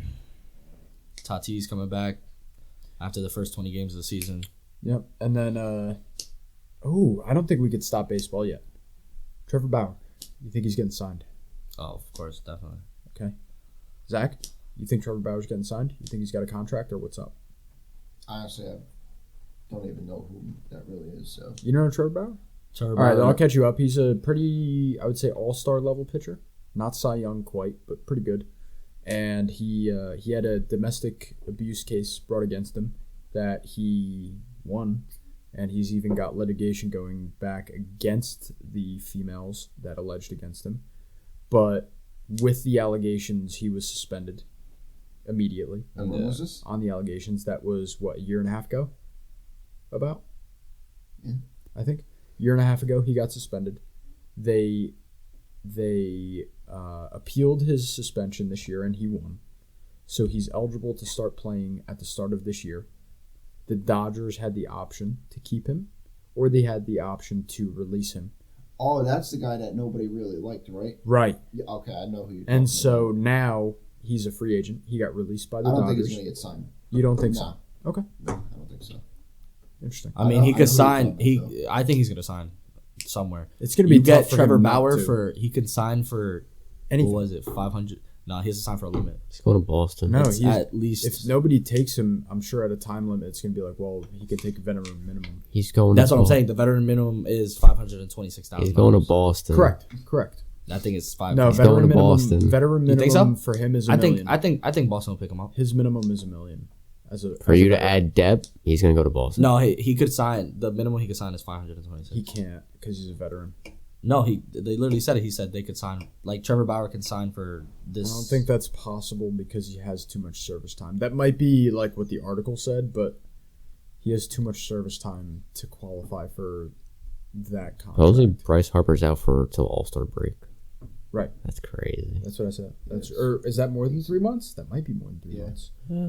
So When's the All-Star break? So how do you feel about that? Do you think that affects your guys' chances? Because you had some pretty good signings over the offseason. I think you're well prepped. Like we are, like Alex but, and I mentioned, I think you're well prepped. But then again, it's Bryce Harper. It's tough. It's to lose Bryce him. Harper. It's tough to lose him. Yeah. I mean, you guys have Trey Turner. I wouldn't be complaining that much. I mean, yeah, but over like 3 months, if you like- guys could if you guys could be in the top 3, but like who's your Bryce Harper's like the spark of Philadelphia. I mean, it wasn't. Reese Hoskins was looking like he could be the spark. last year in the playoffs. So no, it's Bryce Harper. It's Bryce Harper. No, of course, that's what I'm saying. But Reese, you have a player if caliber. he has to take it over, but Reese Hoskins has to have that all year. Right. Bryce Harper has it all I think Reese year. Hoskins could do it. He can. He needs to do it for 4 months in a row, basically. He needs to do it till Bryce Harper's out. That's 4 months. But I honestly don't feel like Bryce Harper's gonna come out hot after when he comes. Oh, he is. Nah. Yeah, he is. It's Bryce Harper. He usually is. does. He always does. He came back from fucking broken finger and Broken finger is smacked from him. UCL, my boy. He had the He's UCL been last dealing season. with it all fucking year, dude. No, He I had the know what UCL and he broke his finger. I think. No, I get that, but after some time, you have some rust on you. You know, I think He's still training. He's still out in Las Vegas right now training after surgery. So he could be not to back the same earlier, intensity but that he can be. No, he can't. Of course. You know what I'm saying? I don't think they're gonna. I just feel like I think feel he's like done playing outfield. Reese Hoskins, you think so? You think he's DH for the rest of his career? Harper? No, Nah. you're crazy. Why would he have the surgery then? He would just keep hitting. There's no point to have the surgery. Nah, because No, it's different because like that shit affects your swing also after a while. Because he's a righty. Lefty. I mean, he's a lefty bat, but he's a righty. So it's like any hit by pitch, anything like it could be the smallest thing you over because lefties roll over like nothing. Lefties Ice roll pull over too. like crazy. So anything could affect. I'm that telling you, UCL. he would not have this surgery if he's not. But I agree. I don't agree, think, but I don't like think he's not gonna. I don't think he's not gonna play outfield anymore. He's but not. He's playing. I was gonna say I don't know. You should put Nick Castellanos. It might be left field. No. And they should get rid of Alec Bohm too. Did you say get rid of Nick Castellanos? No, I said you should put Nick Castellanos in DH Oh yeah, I agree. because I saw the statistic saying that He sucks in the outfield. Nick Castellanos had such a great defensive like playoffs when he was in right field because was it no it was center field and they had him veer more. They had him veer more to the left side. I'll tell of you center what you're field talking about. Yeah, so they because when they he shaded him up, right? Yeah, when he comes only up into played the ball. well down into his line. Yeah. He only played well coming in on a ball Yeah, towards to the his line, left side. but towards the line. Yeah, right? yeah. So if he went away from his glove side, or if he went anywhere else, Mm-hmm. he was not very good defensively. Yep. But he was actually positive defensively coming into balls on Which is a his crazy left. statistic. It was so stupid, and I think that because we probably watched the same video, it was the stupidest fucking take of all time. That's not what they did. What they really said was, listen, our center fielder is a better player, and he only makes plays to his right or to his left. To his left. They didn't say, well, this is his only play. No, they were like, if we shade him here, our center fielder can basically cover everything that's close, and then he only has to range to his left. That's what they said, and that's what happened. And he played it well. He didn't play it perfectly, obviously, but he played well. I don't think it was like to the point where it's like he only made great plays down into his left, and so they shaded him up into his left. It couldn't have been that perfect because every header's different, and they probably had lefty shifts where he played up in the corner and stuff like that. So Yeah, most definitely. there was different things they did for sure. It was not that cut and dry. There's no fucking way. I'm excited for the season though. I am too, man. Let's see what happens, man. Let's do predictions, boys. Early, way too early. Way too early. World predictions. Series? Yep. Way too early predictions. What do we got? Braves take it. Braves take it over who? That's the point. Braves take it over who? The Stros. Ooh, okay. Okay. Stros make it back to back. I definitely think the Astros will probably be in the World Series. In the World Series, do they lose or do they win? I don't know. I'll probably say lose. Lose. Okay. I think it's the Braves, bro. You think? Yeah, it's the Braves. Yeah, the Braves Braves are are disgusting. Good, yeah. Think about the Astros. They're always going to be in the World Series. Okay. So who are they losing to, though? I'd say the same as... You're going to go with the Braves. Yeah. Wow. They played really good. Too early prediction. Mr. Dan. Padres over Astros. Padres don't got enough to me. Okay. What? Padres don't got enough for me. What the fuck else do they need? Personality. A coach? Personality. Need depth. Juan Soto. All right. I'm not even going to come out of left field. I'm just going to say an answer that probably is not really popular. Maybe popular. How about this? I'm going to say that we got the Mets winning the fucking series. The Mets. Yeah, I And was lucky. Think the the Mets Mets are going to might not. Win. fucking win the series, and you know who they're going to win it against? They're going to win a Subway Series. What They're going to win a Subway Series. the fuck else do they need? Personality. A coach? Personality. That's I my would want to prediction. see that. I would have loved to Do you see know how that. badly I want to see it? That's why Yeah, I I wanna said see it. I that. hope I That just would be a spoke it good into one. existence. That would be a good one. But Subway Series. realistically, what do I think is going to happen? I think the fucking Astros, unfortunately, have an injury or two come postseason time. The Yankees get lucky with injuries. I'm praying to God. They get lucky with injuries this year. They have a more put-together squad. They eke out a win against the Astros. They get into the postseason. They finally get to the fucking World Series. And then Stevie Cohen's big Mets stomp on their parade. That's my prediction. I like that. That's just it. I like that. That's just it. That blew my mind about the Padres. You're crazy. Padres are it- fucking stacked. It Wait, hold on. I Very- think we had some business to talk Tatis before we get out of here. What's the deal? When he he's comes just back, injured. What's the deal? He's going to injured. outfield. No, he's suspended for his first 20 games. He's going When to he the comes outfield. back, he's going to be probably in right field. And you think they're going to start Bogarts at short? Oh, Yeah. most definitely. Bogarts has been why I the signed man him. at shortstop for the Bogarts has been a top, arguably top 3, but definitely top 5 shortstops in the league. For Not the past defensively, 6 years. though. He's the next Derek Jeter. He's very comparable to Derek Jeter, unfortunately. Yeah, No, he's better offensively. he's. Oh, fuck off. He's I would say he's. I would Way say better he's offensively. on par, if not a little better, because he He's has a a little more pop. like Yeah. this And, much. but he also has a better glove as well. Not by much. I don't think he's worth 300 million, right? Yeah, Uh, 3 years, no, 320 he million. is. No, he is. He's 30 years old. Compare him to other shortstops. You could be 3 years old and play baseball. Compare him to other shortstops. 13 years? No, what is it? 11 11 years? year. 11 just, years? Just dollar amount. You don't even have to say years. Dollar amount's what matters. He's worth it. Because you're going to compare him to Trey Turner, Better. a guy who he's more consistent offensively against, probably not as good defensively, but projects long term probably better. Long right. term, definitely. Okay, him against Trey Correa. Turner's going to slow down. Him against Correa. He projects Correa's right now. Correa's better. That's who he's been losing to for the right past now. years. Correa's better. Yeah. 8 years. Correa's probably not in baseball, or he's having a tough time. Based on our recent discoveries, Facts. right? Bogarts is in it, It is and true. probably still productive as a bat. And third he's baseman. very healthy, too. He's a Correct. Very healthy player. Okay, let's compare him to Dansby Swanson. Just a better player, flat out. Ooh, he's a Just a better player. I love And him. I think love Dansby's a Dansby. much better defender. But I Love think just in Dansby. general, you talk about full game. I think Xander Bogarts is a better player. If Dansby is Love cooking Dansby. offensively, that shit is scary. That's different. Well, that's a different question. Because if Dansby's Dansby. hot, he's a better player because he's a better defender. I But miss if Dansby's Dansby. not hot, If Bogarts, Dansby, I Bogarts just feel day like, in, day out, Bogarts is a better but that's player. the thing. I feel like Dansby Swanson, his